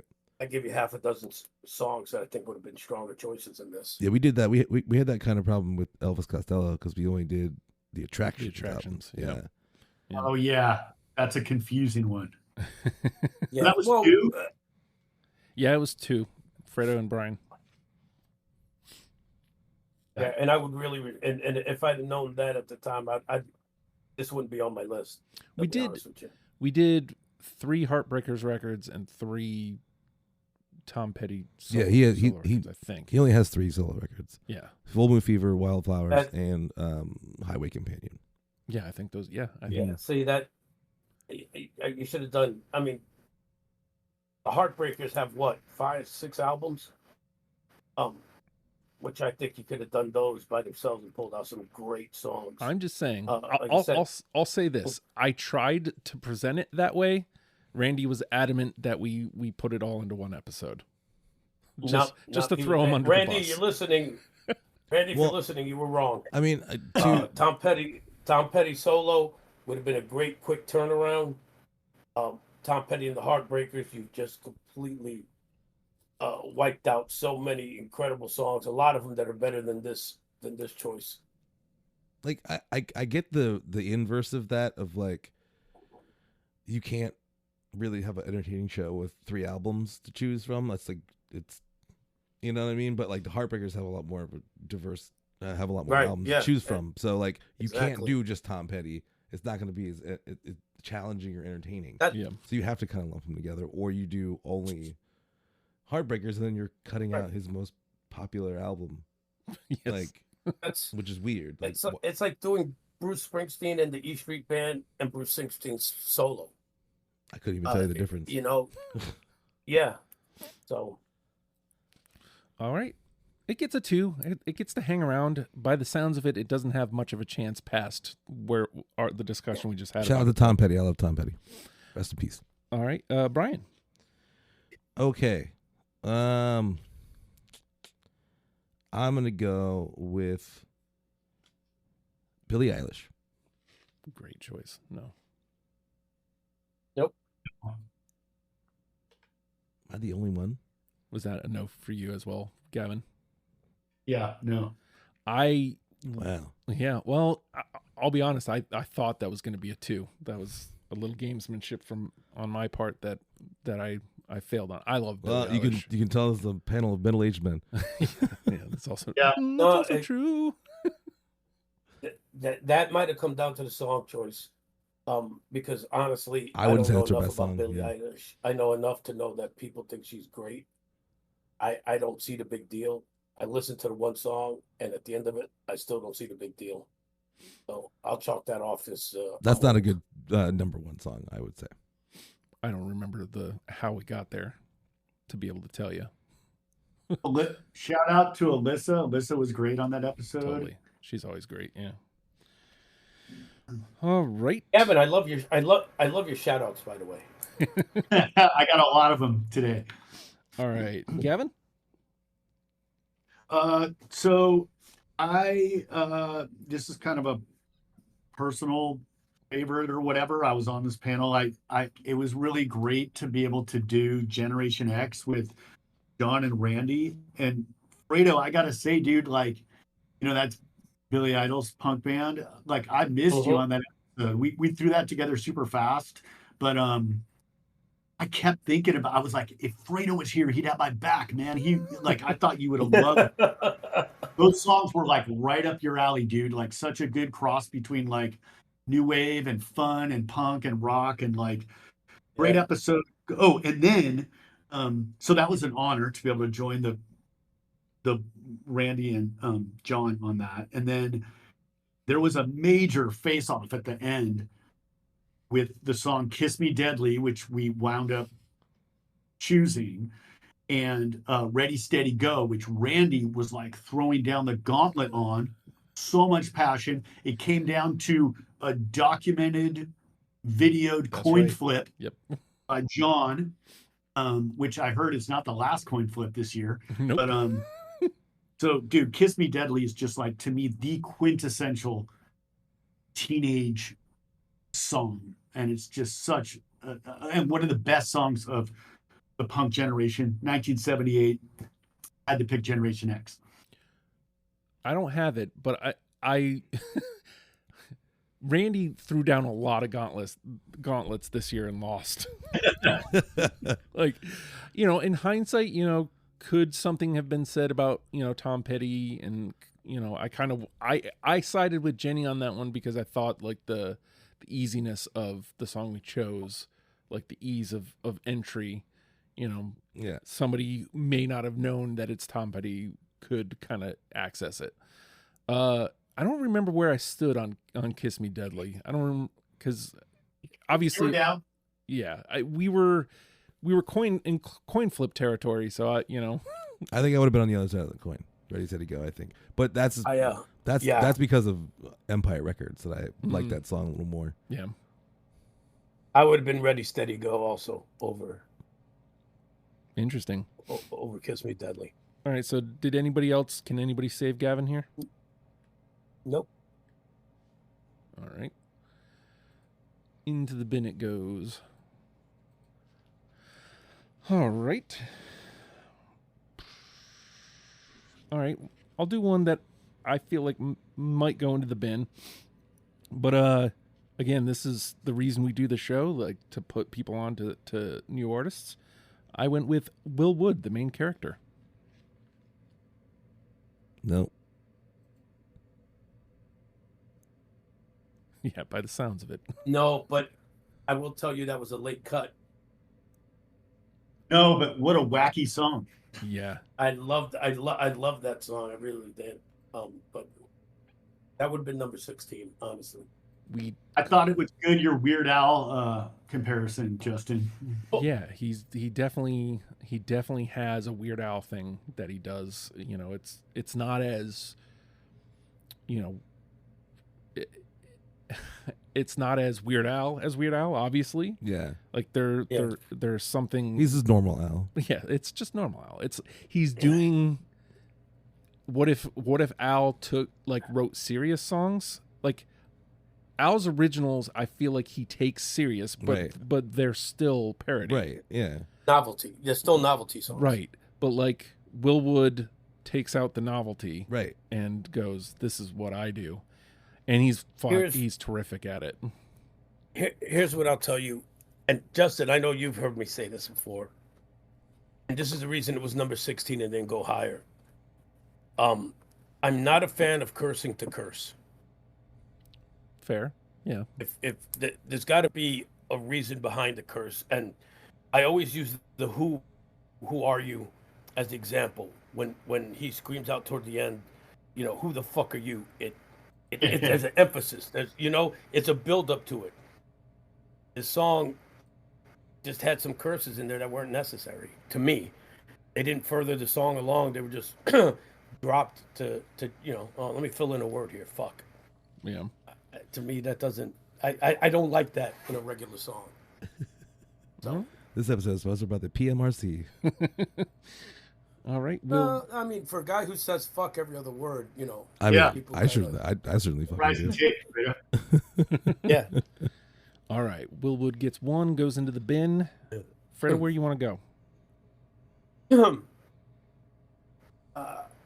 gonna go with the Americana guy, Jason Isbell, and Cover Me Up. I loved him when he was part of Drive-By Truckers, and I think he gone solo. I haven't paid enough attention to him once he went solo with the what is it, the 4,000 unit, 400 unit, yeah. But 400 unit, yeah. But I think this song was amazing.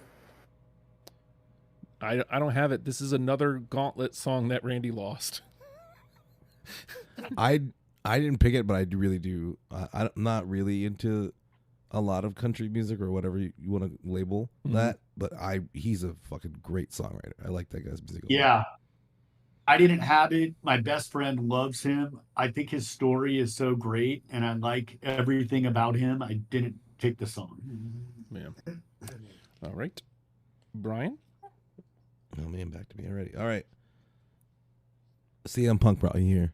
Cult of Personality. Yeah, man. Yeah, I got it. No.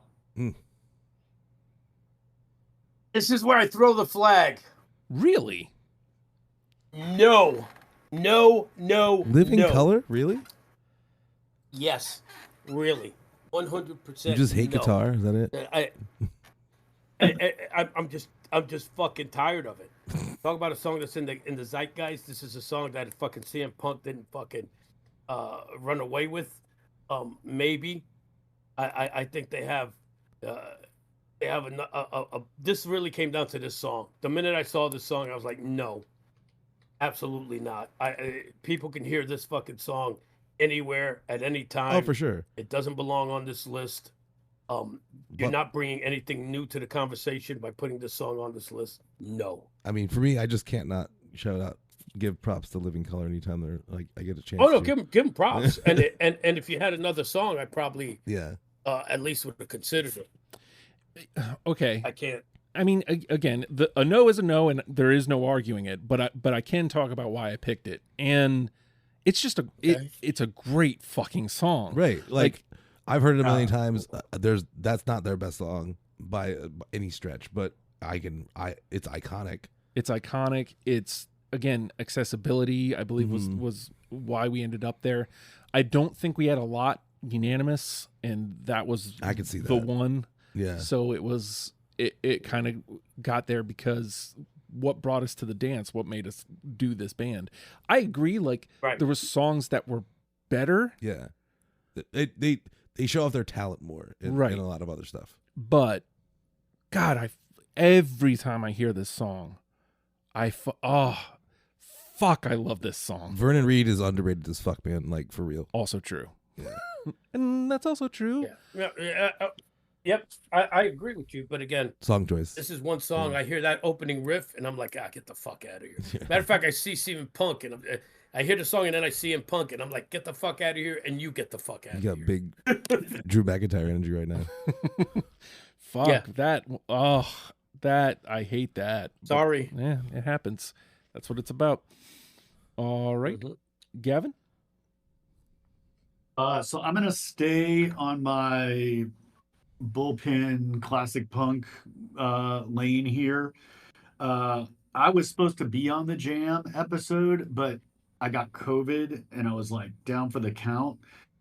I just thought that episode was really great, but this is just kind of a selfish pick. Like I fucking love the Jam so much, and like as Fredo, as like the years go on, they're the band that I listen to the most out of the Pistols, the Clash, the Damned, the Buzzcocks. Like I keep discovering new songs by them, and like just think they're the most underrated of that first wave. And what a fucking band, and what a great episode. Town Called Malice. It's a song. Great song. Yes. No, I don't got it. I don't have it either, but the Jam is also fucking tight. It's a 2.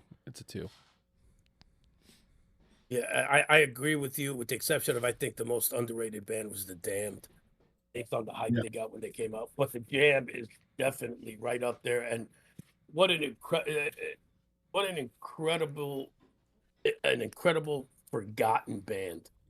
Like people just don't think about them, and they should get more. They're like musicians. Mm-hmm. Like anybody who plays or knows about music knows them. A 3-piece, which you got to be on point. You got nowhere to hide in a 3-piece. Yeah, that's true. Oh, right. A 3-piece punk band. Yeah, a 3-piece punk band. Yeah, you can't. When you were saying about starting, I mean, they started. It wasn't as big in this country, but they started that second wave mod movement that like swept the UK for years. They were huge in the UK, huge. All right. 2 it is. It gets to hang around for a bit. I'm going to go with one where I feel like we really did the band justice, because we're trying to kind of change the conversation about the band, because they're known for a song that I think a lot of people don't like. And this song is great. Fountains of Wayne, Radiation Vibe. I don't have it, but that singer-songwriter is brilliant. Rest in peace. I think he died of COVID, right? Yes. I believe. Yeah, such a great songwriter. He did all the music in That Thing You Do, which is one of my favorite movies. Also, Crazy Ex-Girlfriend. Yeah. Yeah. And I don't have it, but I have like 5 honorable mentions, and that was one of them, Justin, for exactly what you just said. Like, I forgot how fucking great that song is and how fun it is. And like, shout out to the panel of Peter and Christian and Brian C. Like, that was just a really fun episode and great song. That guy writes a hell of a pop song, man. Yeah. He really does. He also helped Sarah Silverman write The Bedwetter, the musical. Oh, really? Yeah. That's fun. Before he passed. That guy's so fucking great. I will never forget an interview I heard about him, that I heard with him, where he said, it only took us 10 years to become overnight sensations. Yeah. when they put out, Stacy's Mom. And it's funny because Stacy's Mom's all right. It is what it is. But like that is It's not a novelty song. It's novelty, and it's not them. Like sound wise or anything. Like that is not Fountains of Wayne at all. And if you put that out there and people kind of go, ugh, pop punk band. No, they're not. Like, I mean, look, I love me some pop punk. Like it sounds like it could have been done by Bowling for Soup. Right, exactly. I don't wish on anybody. They're not that. Hey, no, you know what? If you didn't do that episode, let's get on it. I think Bowling for Soup is a better band than you guys give it credit for. Maybe. I mean, the only song I've heard from them is 1985. So I don't know. Yeah, I've heard more. Not a fan. I think they actually covered Stacy's mom. I'm not kidding. I think they did. Somebody somewhere a lot is of getting people their covered wings. Stacy's mom. Yeah. See, 1, 2, I 3. get nothing for that. Hey-o. All Thank right. you. Fredo, where you want to go besides mom's jokes? I'm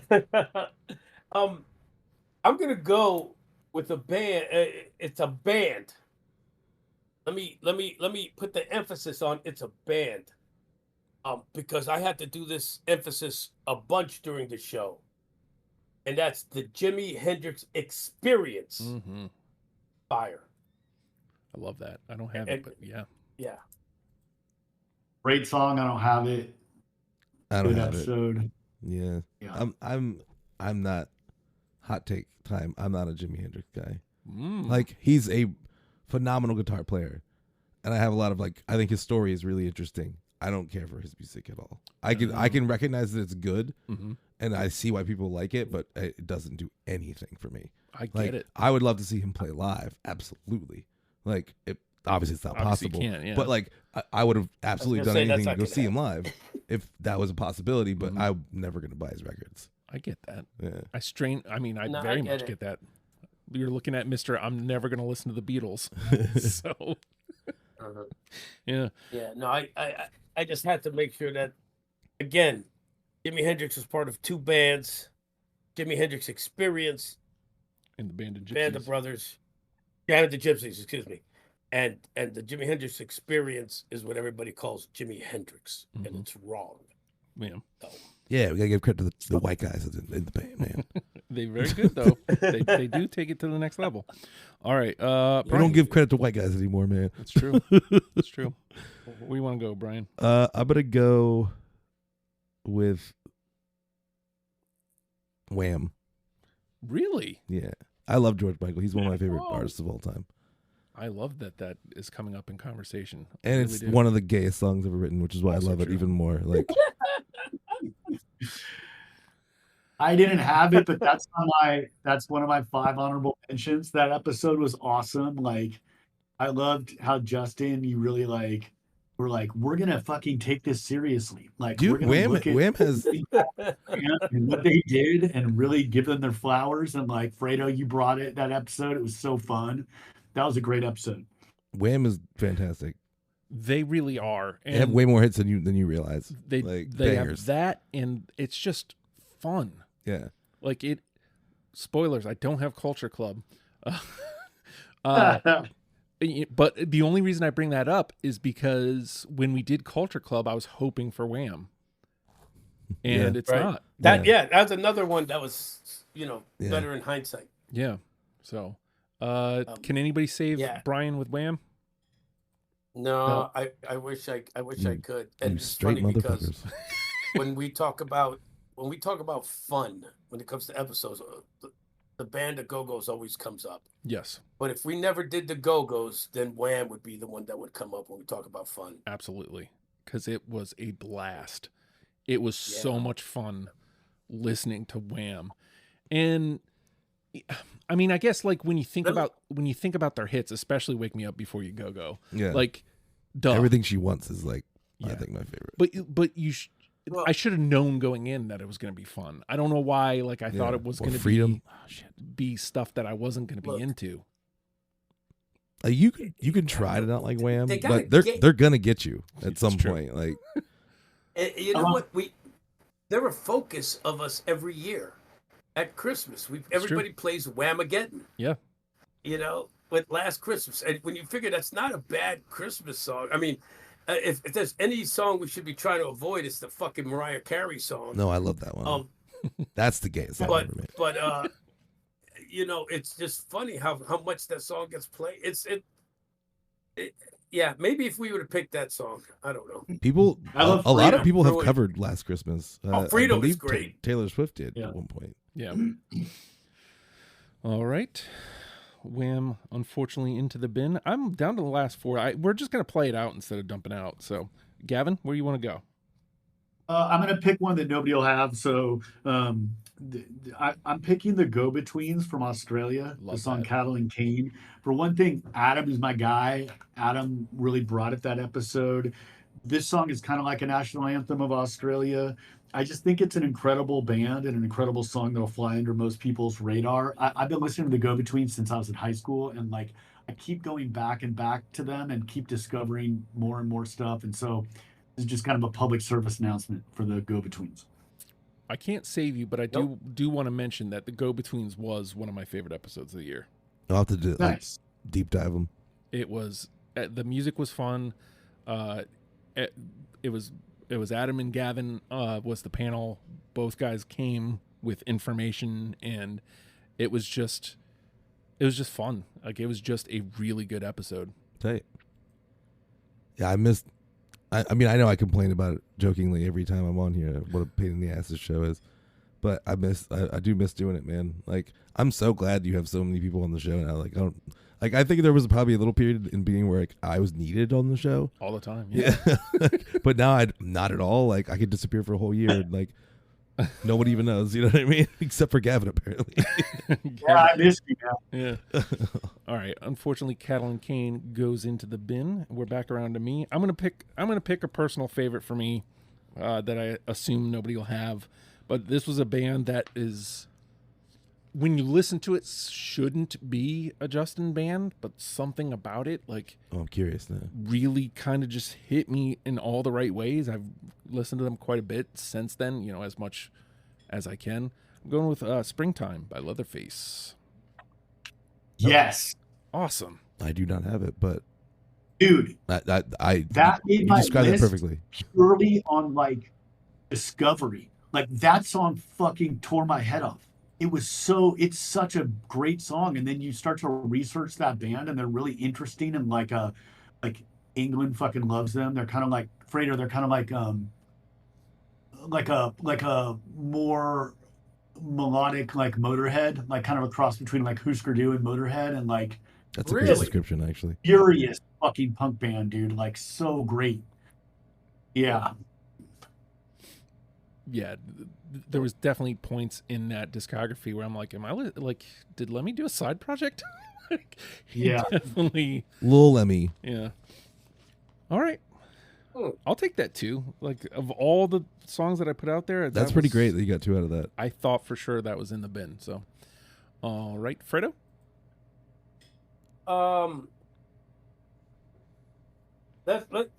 Shout outs to John Cena and to I'm already with Wham. you. Do you want to taste it? I love it. Oh, I put this on specifically because of you, Fredo. I was like, this is a Fredo. If Fredo is a song, it's this song. Like, it's a forever banger, dude. When I first heard that song, all I could think of is, how the fuck was I into heavy metal and hair bands and I missed this song? Yeah, dude. It's Like during it's the perfect. 80s. Because I mean, oh my God, what a time travel song.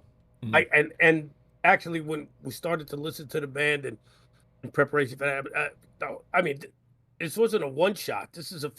They're a fucking good band. Like, I admit, I don't know any other songs. That's the only song on theirs I know. And I was like, it's that good that I have to put it on my top 15. Like, it's undeniable. Like, you can't listen to that song and be like, it's all right.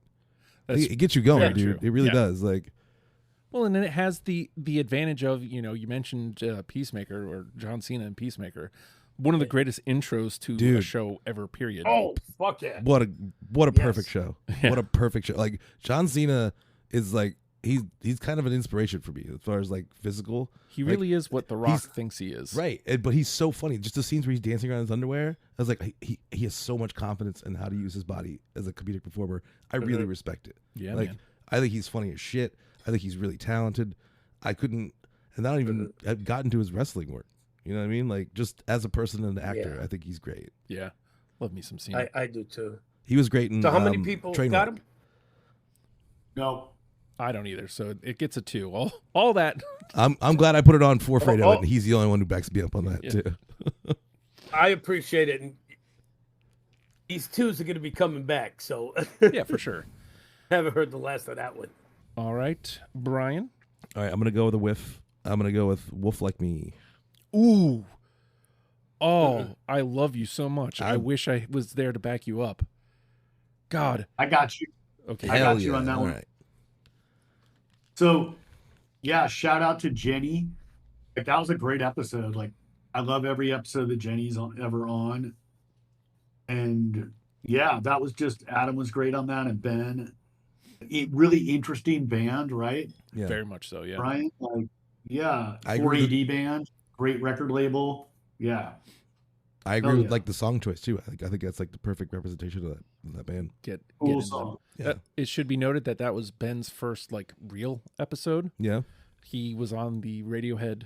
You did Radiohead Championship Edition with Yeah. him, and this was his first foray into Hell yeah. actual Deprogrammed. I love TV so. on radio, man. Yeah, man. That know, album specifically is like fucking gold. Some Yeah. of these songs I wish like I would have given another listen, and some of them, I won't say TV on the radio is one of them, but some of them I didn't give another listen because I didn't want to make this hard, because this is supposed to be like breezy. That's probably one of them. Like, if I would have had 20, that would have made it. Go for sure. Your next song. Same thing with me. Careful You. Was that in that conversation? I think so. That's I would say number 2 is like that's a definitive song for them. All right, Wolf Like Me is in the convo. Gavin? Hey, can you see if I put something in the chat, Justin? Yeah, I'm gonna have to put something in the chat. But I don't know if I'm gonna find anybody on this one. This was another discovery for me. Like, I know who Sebeda is for sure, but Brand New Love was just such a great song, and John and Christian just brought so much passion for the band. And it was weird that Christian was so into them. Sebeda feels so American, and like they just did a great job. So. Brand New Love, Sebeda. I love that. I don't Yep. have it, but I love that. Again, that one really should, like, you talk about bands that are Justin. Sebeda is a Justin band through and through. Yeah. I really probably should have had that. It is funny, like, that you point that out, that, I mean, Christian is very much into a lot of American bands. He's from Wales, but, like, he talks about it. He just kind of found a lot of these American bands, and kind of he likes American football too, like not the band, like the NFL. Yeah. And it's weird. Is there a band called American Football? There is. Yeah. Is there really? Yeah. I was just about to ask that. There is. We The actually. shitty Beatles. Are they any good? They're terrible. That's not just a clever name. There is a band called American Football. We did them on the show last year or the year. I think it was the year before, actually. Midwest couldn't be last year. They weren't on the list. Yeah, Midwest emo. We should start a band called Fantasy League. I'm into That's it. actually a pretty tight band name. Yeah, it really is. I mean, it would make sense too, because like if you're doing a fantasy draft of local musicians, I mean, I wouldn't really be in that, but like I could be your last draft pick. Like, Look, man, Mr. somebody Irrelevant. has to get picked last, okay? That's me. That is me. Hey, if you get picked last, you still got picked. That's right. Exactly. I guess technically I probably would be more part of the dispersal draft where, hey, there's like 5 guys left. Let's put them somewhere. You're in the draft like the movie The Replacements. Yes, like you're exactly. you're the scab guitarist. Yes, I so am. This guy crossed the picket line. Want Put you him to in. know this, Justin, that you were actually back when I was on the radio. You were part of this thing that I wanted to do when I promoted my first local show at the Norva. And what I wanted to do was I wanted to do the song Big Bottom by Spinal Oh Tap hell yeah! Oh, nice. and have a bunch of local bassists play on it. Oh man, I would have And, definitely done that. and you were on that list Nice. of guys to sit there and play bass. All right. It would be like I'm 15 of us. down to my last 3 here. Some of us will know this joke, and some of us won't. Tool, 46 and 2. Yes. I do have it. Hey. No. Okay, we'll take that Oh. 3. Interesting. What's the joke? So tell me the joke. Just there's a bad cover of it floating Yeah, out. there's a terrible cover that we listened to one time years ago. Okay. Yeah.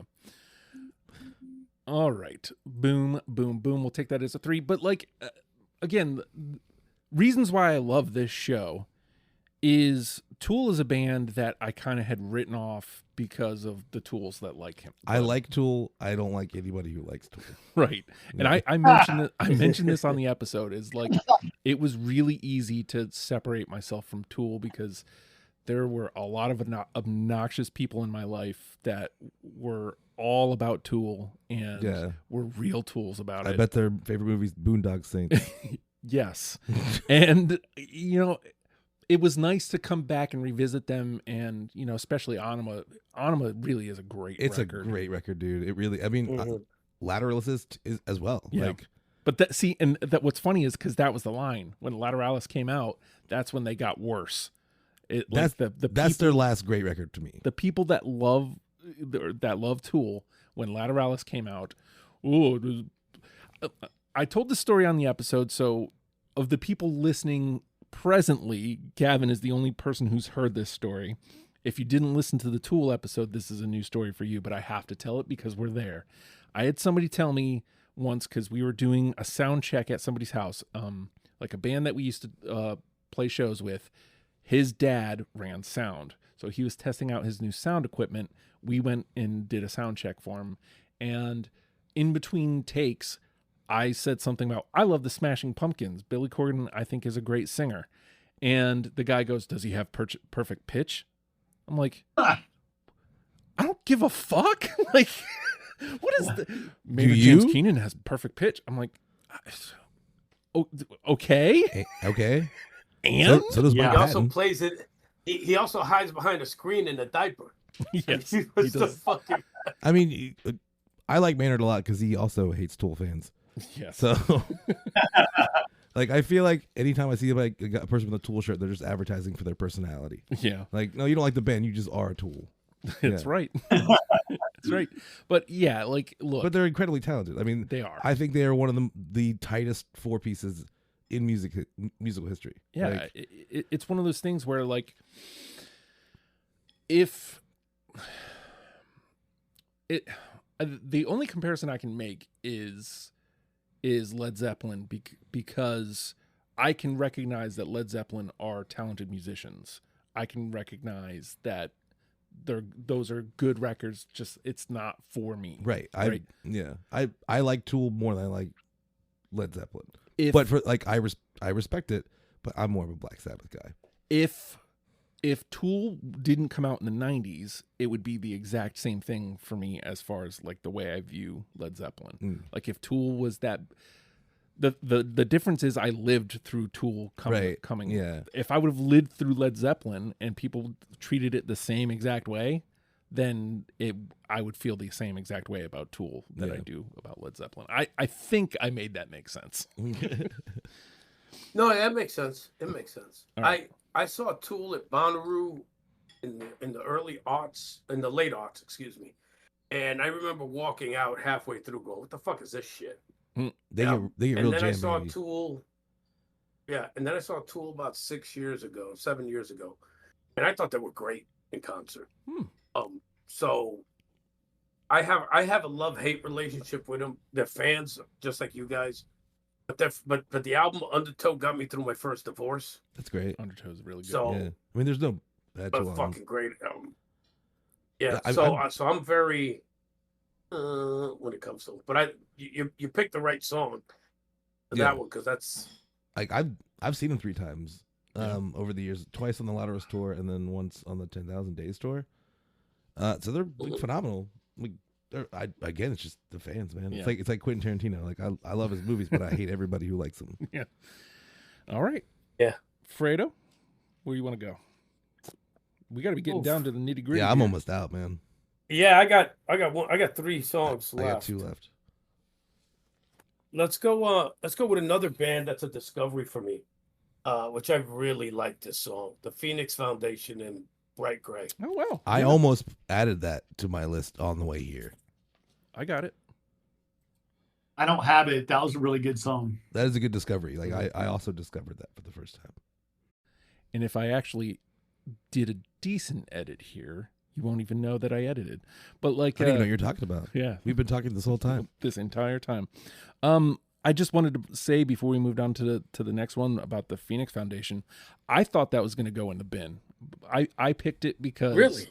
Well, yeah, nothing to do with song, the song choice, nothing to do with even really the band. It's one of the lesser known bands, but like, I feel like my Aussie crew, they never get the love, like specifically that one, Josh and Jamie, like, because they do a lot of episodes together, and I feel like it never shows up in the numbers, it never shows up in the votes, but like, they're a great panel, they're a lot of fun, they've been best friends since high school, so like, and it really comes through on the episodes, and I wanted to give them some love, and to me, of the songs of the, I think you said 3 episodes they did last year, that one really kind of was close to a Justin vein. So I was like, I feel like this one fits me and gets me to convey that Josh and Jamie rule as great. As a panelist. And they have the Fredo stamp of approval, so that counts for a lot on the show. It does. Mm-hmm. Yeah. All right. And then Josh was on another panel too without Jamie, but I can't remember which one it was. It was Gavin. Oh, right. Yeah. Yep. All right. So just to let everybody know, I'm down to my last pick. And Brian, you're up. All right. This is going to whiff, but I want to give them a shout out. This is one of my favorite pop songs ever written. The. Oh, I love that. Oh, God, I love that. I was on that episode and I didn't pick it. Say that again? This is the day. No, I don't have it. I figured it wouldn't catch, but they're one of my favorite underrated bands that nobody knows. They are terrific. Yeah, you'll be making Adam happy. Yeah. Cool. I really love the. I almost picked "This Is the Day" just on the strength of the song. I love that song, and also Empire Records brought me there. Oh, nice. Yeah. GTA 5 brought me there. Yeah, when that was one of my sister and I's favorite movies. Like, I love Empire Records. That's my second reference. Shout out to GTA 5. That's right. That's right. All right, Gavin. I'm going to pick my favorite episode of the year. Perhaps I'm a little biased, but I took the song "Ice Blink Luck" by the Cocteau Twins. So good. Adam and I, that was just a great episode for me. Adam and I were kind of doing like polite battle the whole time. Yeah. Based on Fredo, it was like based on where we entered the band, like I was in the first half of the catalog and he was in the second. And then Justin was like, I might be screwing this up, but everything Justin picked was like a single or a fan favorite. Like, I thought everybody did just such a great job on that episode, and I really loved it. That's just funny how you said that of a polite battle, yeah. which is exactly what I would expect from Cocteau Twins fans. I hate the band personally. I don't like them at all. I don't think I've never liked any of their music. But that's exactly what I would think if 2 Cocteau Twin fans got into a fight. Yeah, very respectful. Yeah, you gotta do more drugs, Fredo. More drugs. Right, exactly. Marcus the Queensberry rules when you get into a discussion. So that's very clearly a no from Fredo. Can you save him, Brian? No, I cannot. But I do love the Cocteau Twins, though. All right. This is our last chance at a unanimous, and I don't think we've got the numbers. Yeah, we're not gonna get it. I was a fucking idiot. Blood Buzz, Ohio, the National. Nope. Yes. Hey. I have it. Hey. Because I was on that episode. I did it specifically because I was on that one. I said the word cold like 8 million times when we did that episode. But like, because they sound cold. Because they sound cold. Because they are. Because they're from fucking Ohio. Yeah, and but I feel like it was. I feel like it really perfectly encapsulates the National well, and I grabbed that one because I feel like we did a really good job displaying the band. Yes, I didn't care at all about the National, and like, the passion of the panel. Bryan, I thought you were great on that Oh, episode. thanks, man. You got and shout out to Ann. She was awesome too. Clearly, like so much passion for the band. It made me want to hear the band, and I was like, I hope I like this song because I wanted to vote for it. And the song was really great, so it made it in there. Yeah, they do a hell of a lot more than I did. Luke was his first episode as well. He was the other panelist on that episode. Right. Like they're into them like I'm into Radiohead. Yeah. Like they know everything about. They were yeah serious fans. So Luke, we hope to have you back. And I think Ann signed up for a couple things. She's cool, man. Yeah. Did she also do Radiohead? Who? Ann was also on Radiohead Championship Edition. Yep. Yeah, she's cool, man. So fun. That was amazing. Yeah. All right. So that's me out. Fredo? Are we dumping out? Depending on how many you have I got left. two. I got two left. Yeah, just dump them out. Why not? All right. We'll start with the one that I was on. The band with The Weight. Oh, great song. That's a great song. That's a no. Mhm. A polite no. Yeah. And then Fits in the Tantrum. Don't gotta work it out. Oh, I like that. Unexpected, but good. I have a funny story about The Weight. That's another no. Hold on. Let me mark this here. Okay, go ahead. Like 2 years ago, I was hanging out with this woman, and there was a cover band playing it on like Porchella or something, where they did the thing on their porch. Mm-hmm. And she was like, "This song makes you think of college." And I was like, "What?" She goes, "Yeah, because I took so many loads." You said what? Because I took so many loads, and I was like, "Oh my god, I'm in love with you." What are you doing for the rest of your life? Oh my god. That's kind of great. It was great, man. God, that's kind of great. I heard that she sounded a little bit like Norm Macdonald. You know. It was like, I took so many loads. Oh, man. God, fuck. Rest in peace, Norm Macdonald. That's right. I'm gonna say that every episode, probably. Kind of have to. Yeah, man. Pay the respects. I'm so sad that Norm Macdonald is dead. All right, so you have a chance to like kind of throw a couple more here in the conversation, Bryan. How many you got left? I have one left, but I have a couple honorable mentions. I have to give a shout out to the Cranberries. God. I love Dolores O'Riordan, rest in peace. Yeah. She has written some of my songs that are very personal for me. I did not pick them on this list because I knew it was kind of a moot point. You know what I mean? When it's competing against the Beach Boys and, but I also picked, I have a double Maynard list because I have Perfect Circle. Nice. Yeah. That's a great Perfect Circle song. That's a great album. Like, they don't have a bad one, but. Agreed. Yeah. Well, I mean, much like Tool, they, some bands put out like 10 records. They're smart. They put out a good record instead of just trying to bang one out the next year. Make it one when you have when you feel it. Yeah. Yeah. All right. So the news officially submitted into the conversation, but goes right back out. Also, shout out to Boy George as well. Yeah. Hell yeah. Gavin, what EJ, you got anything left? Okay, I'll run through this really quick. I picked Fredo's Bikini Kill episode. That was really hard to put on there. Yeah, Lizen was great. John did a great intro on the band, and I just think we need this band right now more than ever. Absolutely. I think that it's just if you don't know Bikini Kill, give Rebel Girl such a fucking great song. Yeah, you guys picked the best song.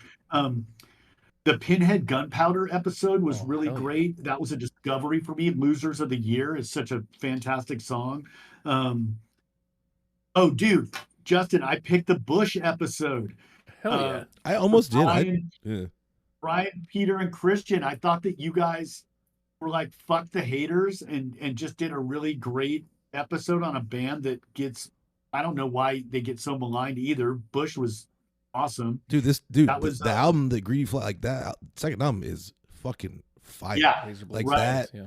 You like Swallow. Yeah. That was my favorite episode by that panel, by the Bryan, Peter, Christian, Justin panel. Sounds like a folk band. And then I took, for the Australian guy, Justin, I took the Methyl Ethel song. I just liked it better than the Phoenix Foundation song. Makes sense. Yeah. I took Shadowboxing. Yeah. Yeah. And then those guys were great. And then my honorable mentions, I want to say that I thought the Imagine Dragons episode was so great with the kids, with Jules and Lexi and Chris O.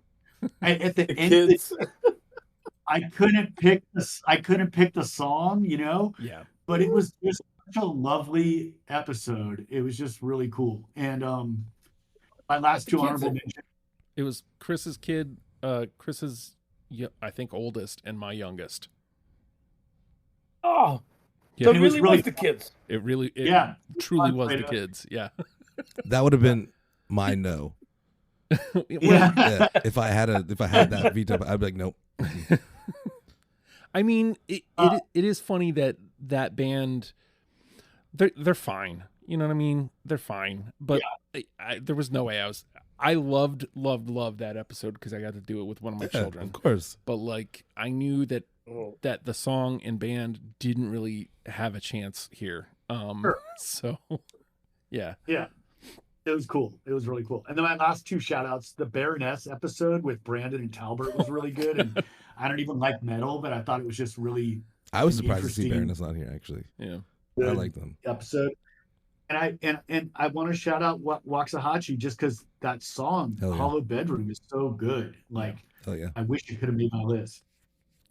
A couple things to point out. I should point out that you should listen to the Baroness episode because one of my favorite jokes of the year happened on that episode. Talbert and I, like, we were trying to figure out how to say the band name. Yeah. We settled on Baroness. And we kept saying Baroness, and Brandon was like, stop saying that. So that was fun. It should also be pointed out that the Pinhead Gunpowder episode was David's first episode of the year, first episode ever. So he was a new guy this year. So he's since done a couple other punk bands. Yeah. Are we gonna go give John and Randy their props here and let's hear their lists? Or are we gonna wait? You know what? Hold on. Yeah, I want to see if they have Big Star too. That would have been a unanimous. I guarantee you that John has Big Star. I haven't read his list. I've purposefully tried to avoid it. Man, it got buried under a bunch of other messages. All right, so for John's, Big Star was his number one. Ballad of Bel Goodo. One of the great underappreciated bands of all time. Tragic story influenced everyone that came after. Oh yeah. He had Joy Division, Love Will Tear Us Apart. Beach Boys, God Only Knows, of course, and his only note was a classic. Yeah. 4, Uncle Tupelo, No Depression. 5 was Bikini Kill, Rebel Girl. Oh. Number 6, Jane's Addiction, which none of us picked. I'm surprised nobody brought that up. I am too. Like, I kind of thought that. I got to see it before he punched Dave Navarro. It was like 3 days before that happened. I will say, great show. That a band I really don't care for. I do like that song. That's the only song of theirs I like, the Mountain Song. That's one of the few bands I ever walked out on. Interesting. And that was on this past tour. Oh, that's why. I went there. I saw Love and Rockets. Yeah, Love and Rockets are great. Love and Rockets. They did a great show. Yeah. I went there for Love and a great Rockets. show, and then Jane's Addiction got on. And 2 songs later, I looked at my wife and said, "We got a hell of a drive from Portsmouth to Fredericksburg." We were at the same show. Yep. Yeah. Let's see. Number 7, Sebado. Number 8, Dr. Dre. Number 9, Fountains of Wayne, Radiation Vibe. One of the bands that would not exist without Big Star, but one of those one-hit wonder bands from the 90s that carved out a decent career. Number 10 was Leatherface. Number 11, The Go-Betweens. 12 Nice. 12 was Waxahachie. 13, The Jam, Town Called Malice. Nice. 14, Buzzcocks, and 15, Hepcat. I got to point out this was his note. You can't hear the song and not be in a good mood. And then he said it was a sentimental pick too because one of the singers passed right after we recorded. Was that the Hepcats? That was Hepcat, yeah. All right. And then here's Randy didn't give any notes. He just gave me a list of 15. Baby Shakes was on his. Yes. Tom Petty, of course. Wigwam. Hell yeah. Yes, bro. Him and I are 3 for 3. Jason Isbell. My top 3 of those 3. Jason Isbell's his Yep, next 4 pick. for 4. Hepcat. No. Beach Boys. Dr. Dre. Beach Boys. Mhm. Pogues. Joy Nice. Division. Living Color. He was on that episode, so Who didn't have Joy Division? Gavin?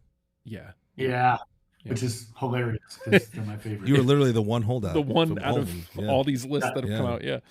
Living Color, Tool, Buzzcocks, The Band, Jimi Hendrix, Yep. and The National. Yep. Interesting. Oh, hell The yeah. National, Yeah, that's cool. But I'm surprised. Well, I am, and I'm not surprised that we have like 7 or 8 songs both on our list. All right, so our only one unanimous was Big Star, the Ballad of El Goodo.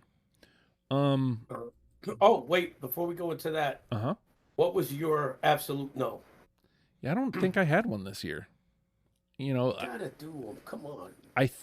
You can't keep making me out to be the bad guy. Well, look, man. You're doing a good job out of yourself. The thing is, you I feel like you can do it easier because you're just listening to the song. Like I'm taking in the discography. I'm doing the episode, so it's almost all of these are more than the song for me. So it's like, well, look, like if you would have said Jesus Jones, there's nobody would have been fucking angry at you. Yeah, I guess. I mean, that's, by the way, shout out to Jesus Jones. Hell yeah. Yeah, I think maybe if all of you guys for some reason had Jesus Jones, then yeah, I probably would have been like, nah. I think I get Jesus Jones and Jesus and the Mary Chain confused.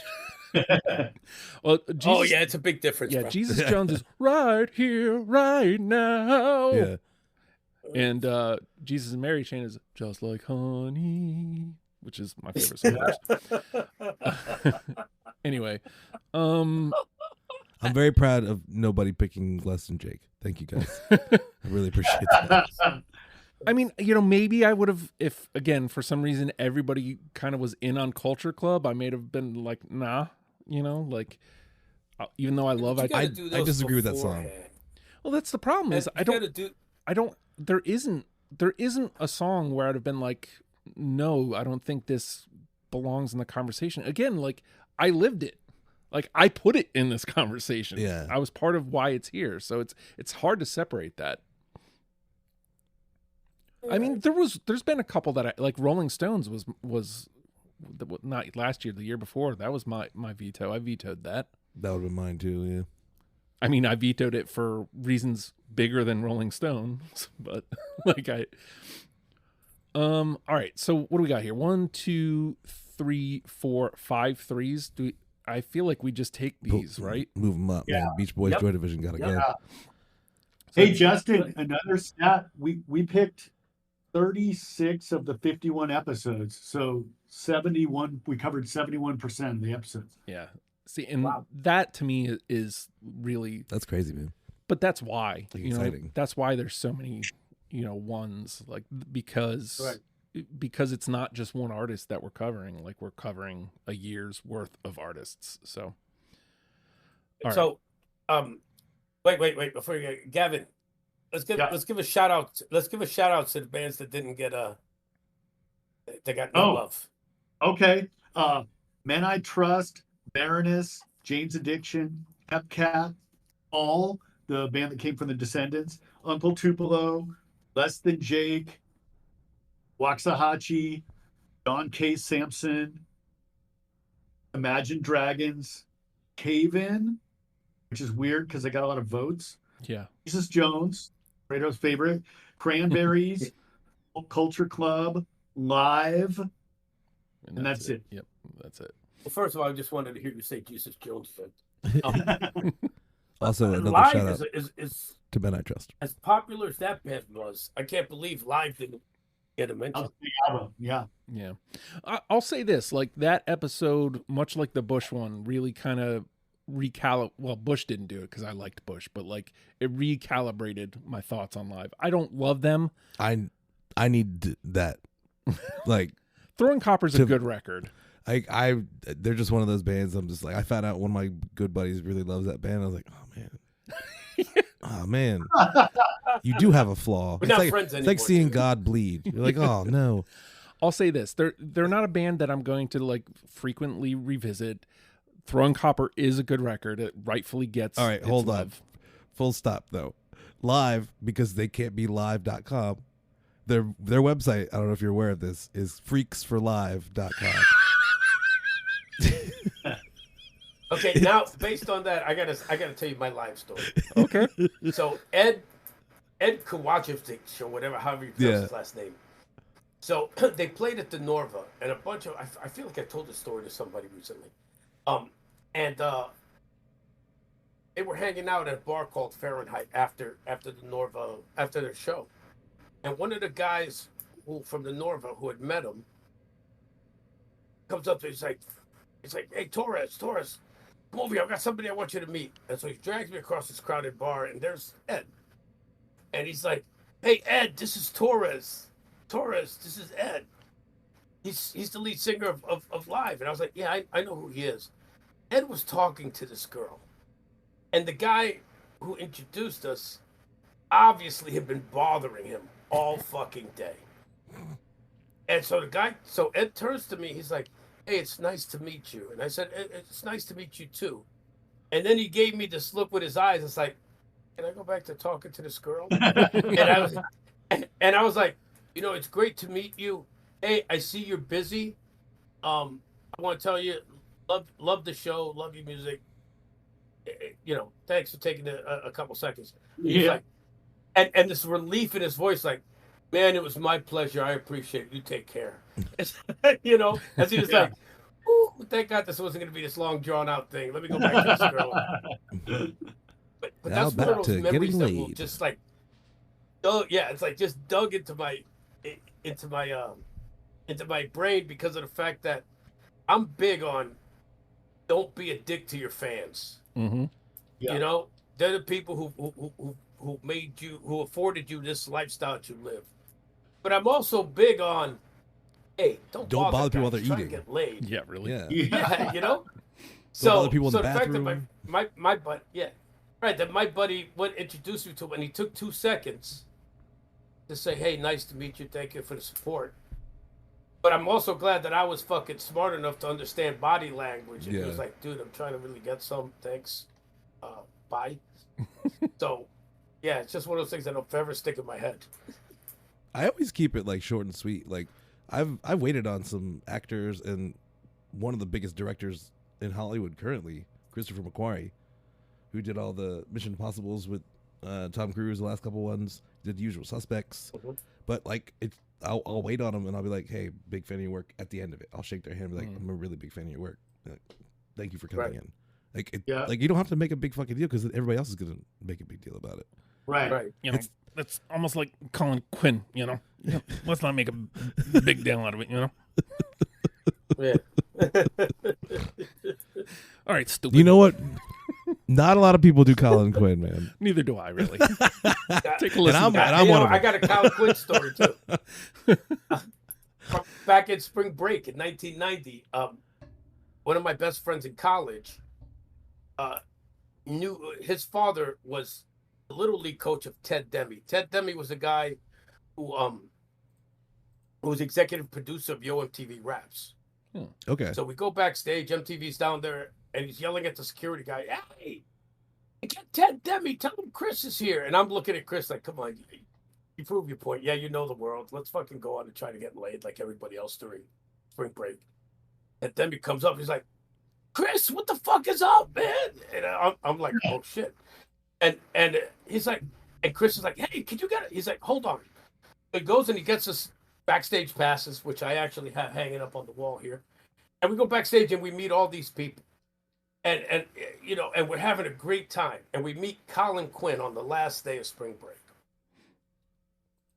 And we're talking to him. And at this time, we had seen him a couple times. So he had seen us, and we got to casual conversations. And we come up, and there's Colin Quinn sitting on the steps. And my buddy Chris and I go up to him, like, Colin, what's up? He's like, hey guys, how you doing?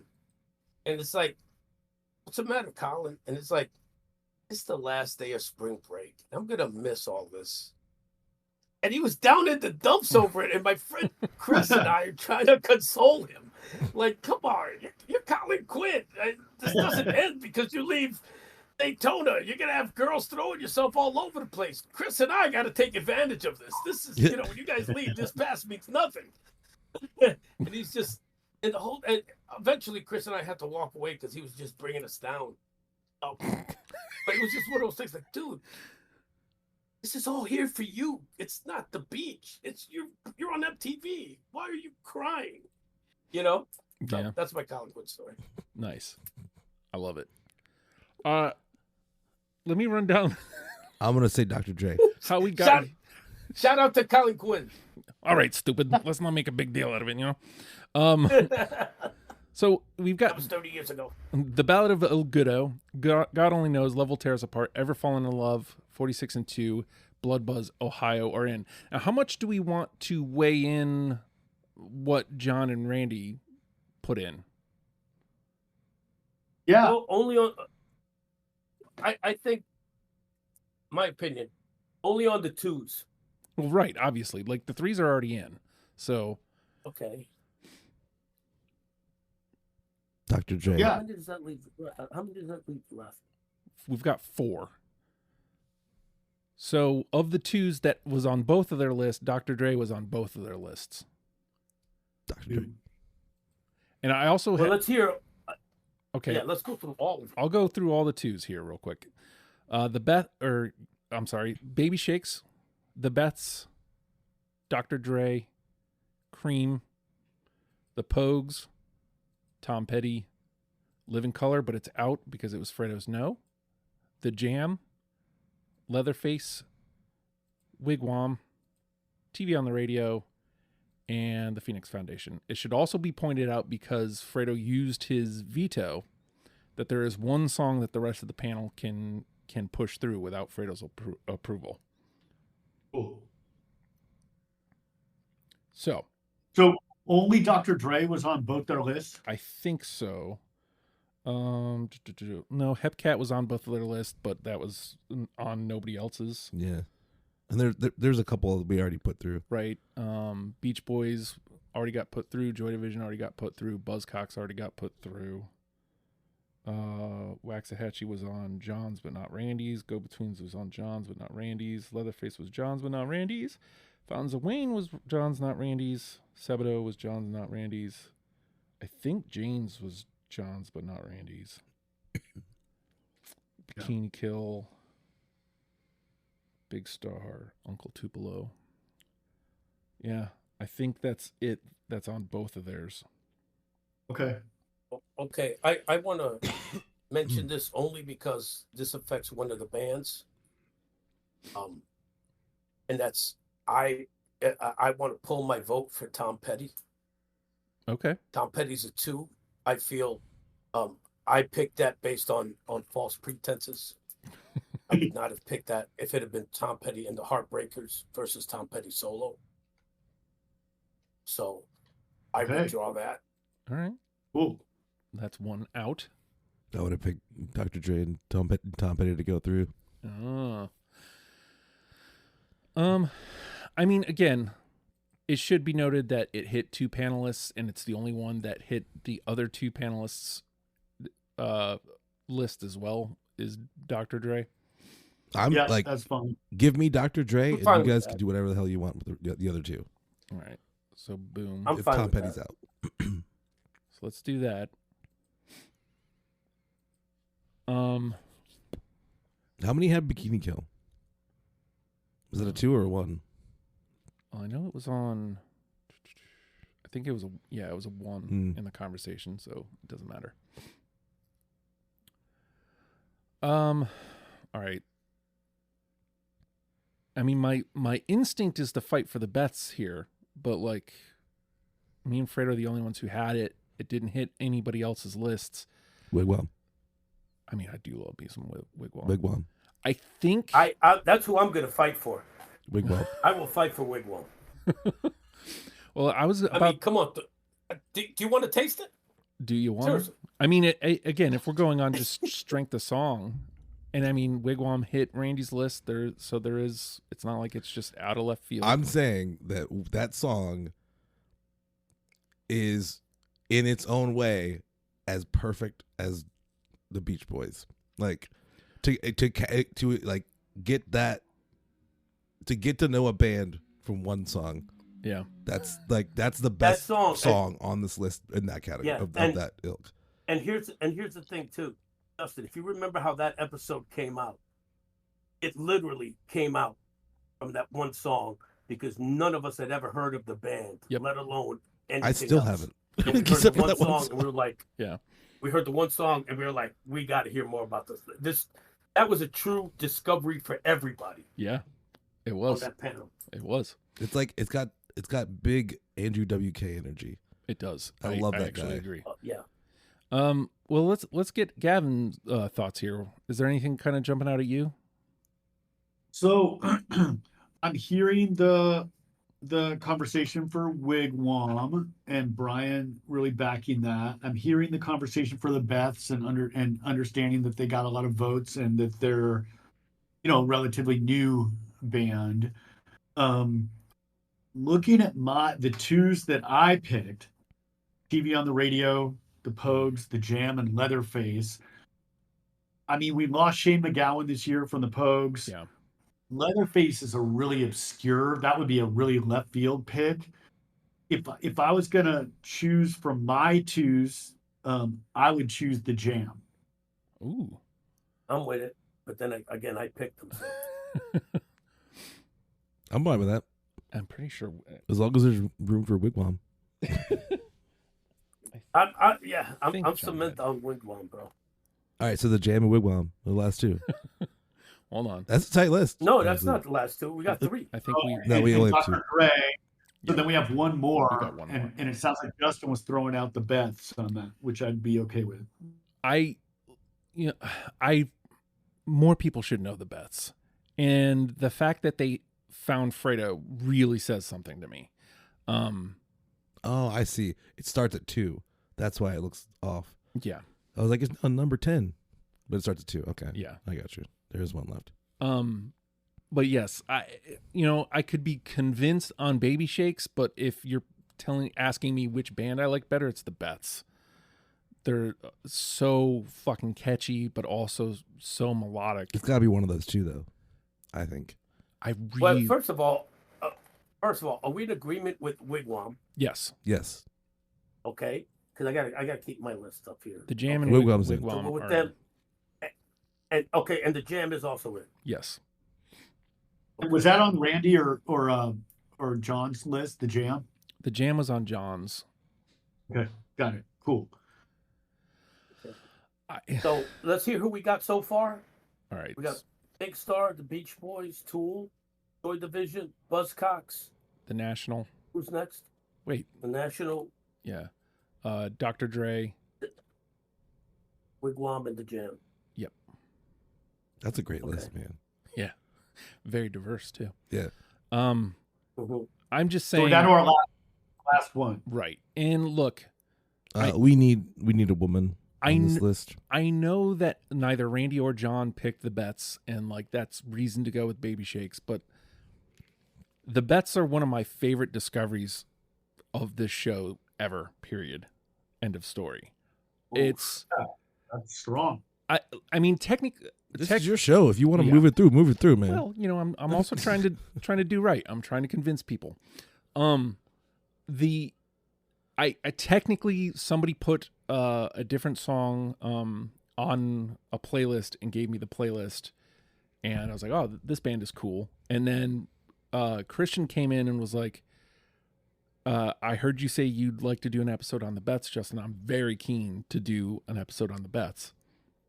And then when I did it, and I realized that this band is such a Justin band, but also bigger than that. Like there is notes of the Cranberries. We talked about Dolores, and also there's also the Kiwi accent is really cool, but like it pops up from time to time in their songs. Yeah. I just cannot explain in appropriate amount of words how much I love the Beths. I'm sold. Also, that would be Justin just saying that would be from the Christian Peter Bryan C panel, which was the panel that had the most episodes, and I don't think we picked anything from that panel yet. Let's do it, man. Yeah, you're right. Because I was gonna say Tool, but no. Tool was just Peter and Bryan. Yeah, I am. I got to tell you, I'm so sad to know that it came down to Baby Shakes and the Beths, and that Baby Shakes is not making it. You're being a real Colin Quinn right now. They were.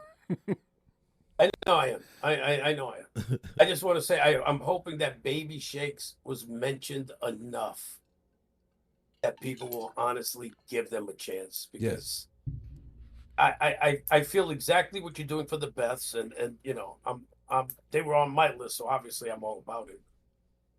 But I feel if we would have had a top 11, that Baby Shakes would have got in there, and I really want people to listen to him. We could fire Tool, put them both through. Hell yeah. What, you guys want Tool to go? No, I was just making a joke. I mean, I don't care, honestly. But if we're going by almost, I'm not. You know, I got all three bands. I don't give a shit if Tool goes. I don't care. I'm honestly surprised. You got to ask the guy who didn't vote for Tool. You. I didn't vote for Tool.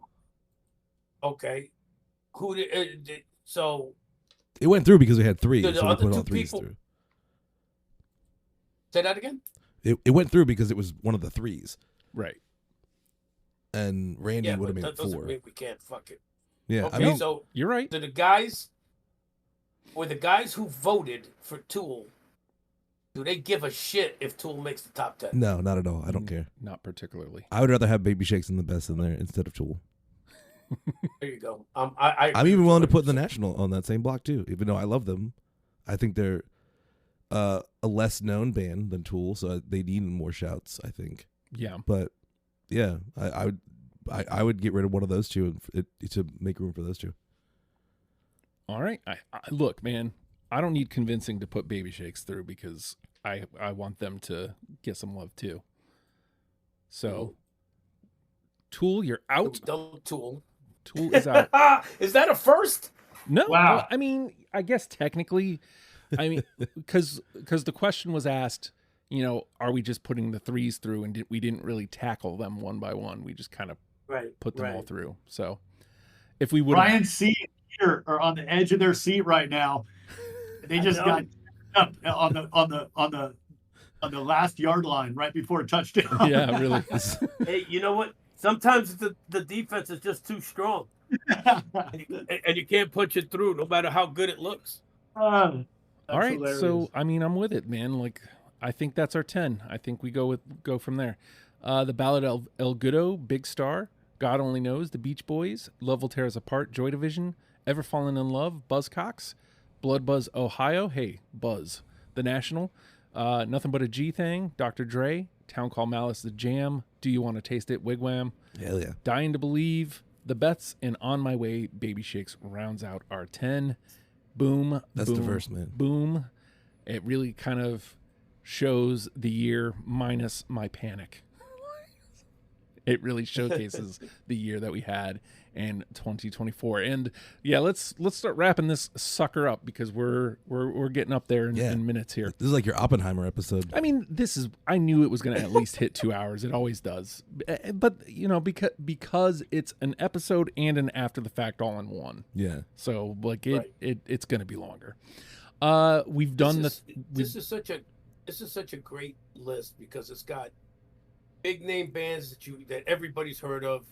It's got some bands that people are like, oh, I might have heard of them, and then some bands that are just no one's heard of. Yeah. And I think that at the end of the day, that's really what the show's about, isn't it? Yeah. I mean, look, I'm looking at Wigwam, The Beths, and Baby Shakes, and I'm like, fuck yeah. Like, Yeah. in the same league as like Big Star and the Beach Boys too. Like, yeah. well, yeah. It's just so No, cool yeah. because like Big Star was the one that got through unanimously, and I feel like That was a great surprise. because they they don't get the credit. And No. I mean, I certainly didn't. Who the hell? Who the hell to are they? That's what it comes down to. Is who the hell are they to make it I mean, all yeah. the way past when the Beach Boys did it? a band that I would say is equally as great wrote a fucking song called Alex Chilton about him. Yeah. Like, Hell yeah. and he played on one of those Shout things out. too. Yeah. Shout out to the Matt. Yeah. Yeah, hell yeah. So we did the thing. Hey man, if you enjoyed that, patreon.com/Hi Justin is a great place to pledge $1. There is no after the fact this week because you just heard it. We did it as we went. So, but usually we do an after the fact and it goes right to the Patreon immediately. These episodes go there first as well. Occasionally a song might pop up on the Patreon. Wigwam. Occasionally an Oh Hi Justin episode. Occasionally I do that. But those two things you're for sure going to get. You also get access to certain channels in the Discord, so you can hop in and listen to the episodes live, help us grow a tree. All that stuff's happening in our Discord. So all that's cool. We'd love to have you for that. We're a podcast. Subscribing, rating, commenting, those are things that you can do to help. If you're on Spotify, you can specifically leave a comment, and now I can respond to it, and I can put a little heart on it, which is really neat. Because then you get a notification that says, I liked your comment. And you get an email that says, hey, your comment's getting a traction. Whatever that means. So good. But it's fun. It's cool to do that. And I would appreciate it if you did. And if you're going to do that, please leave 5 stars as well. It really does help us show up in the algorithm. Same thing for Apple Podcasts, which most of you are listening on. 5 stars would be appreciated. And leaving a review would also be greatly appreciated. You can also share. That shows that you care. I didn't even mean to rhyme, but I did. I see what you did there. I didn't even mean to do that. So take that, Guernica. And then last but not least, telling somebody that you listen to the show is the best way to help. Hey, I listen to Deprogrammed. You should too. I would appreciate that more than words could ever convey. So thanks again. And it's the best of, and we'll see you guys next week. Goodbye.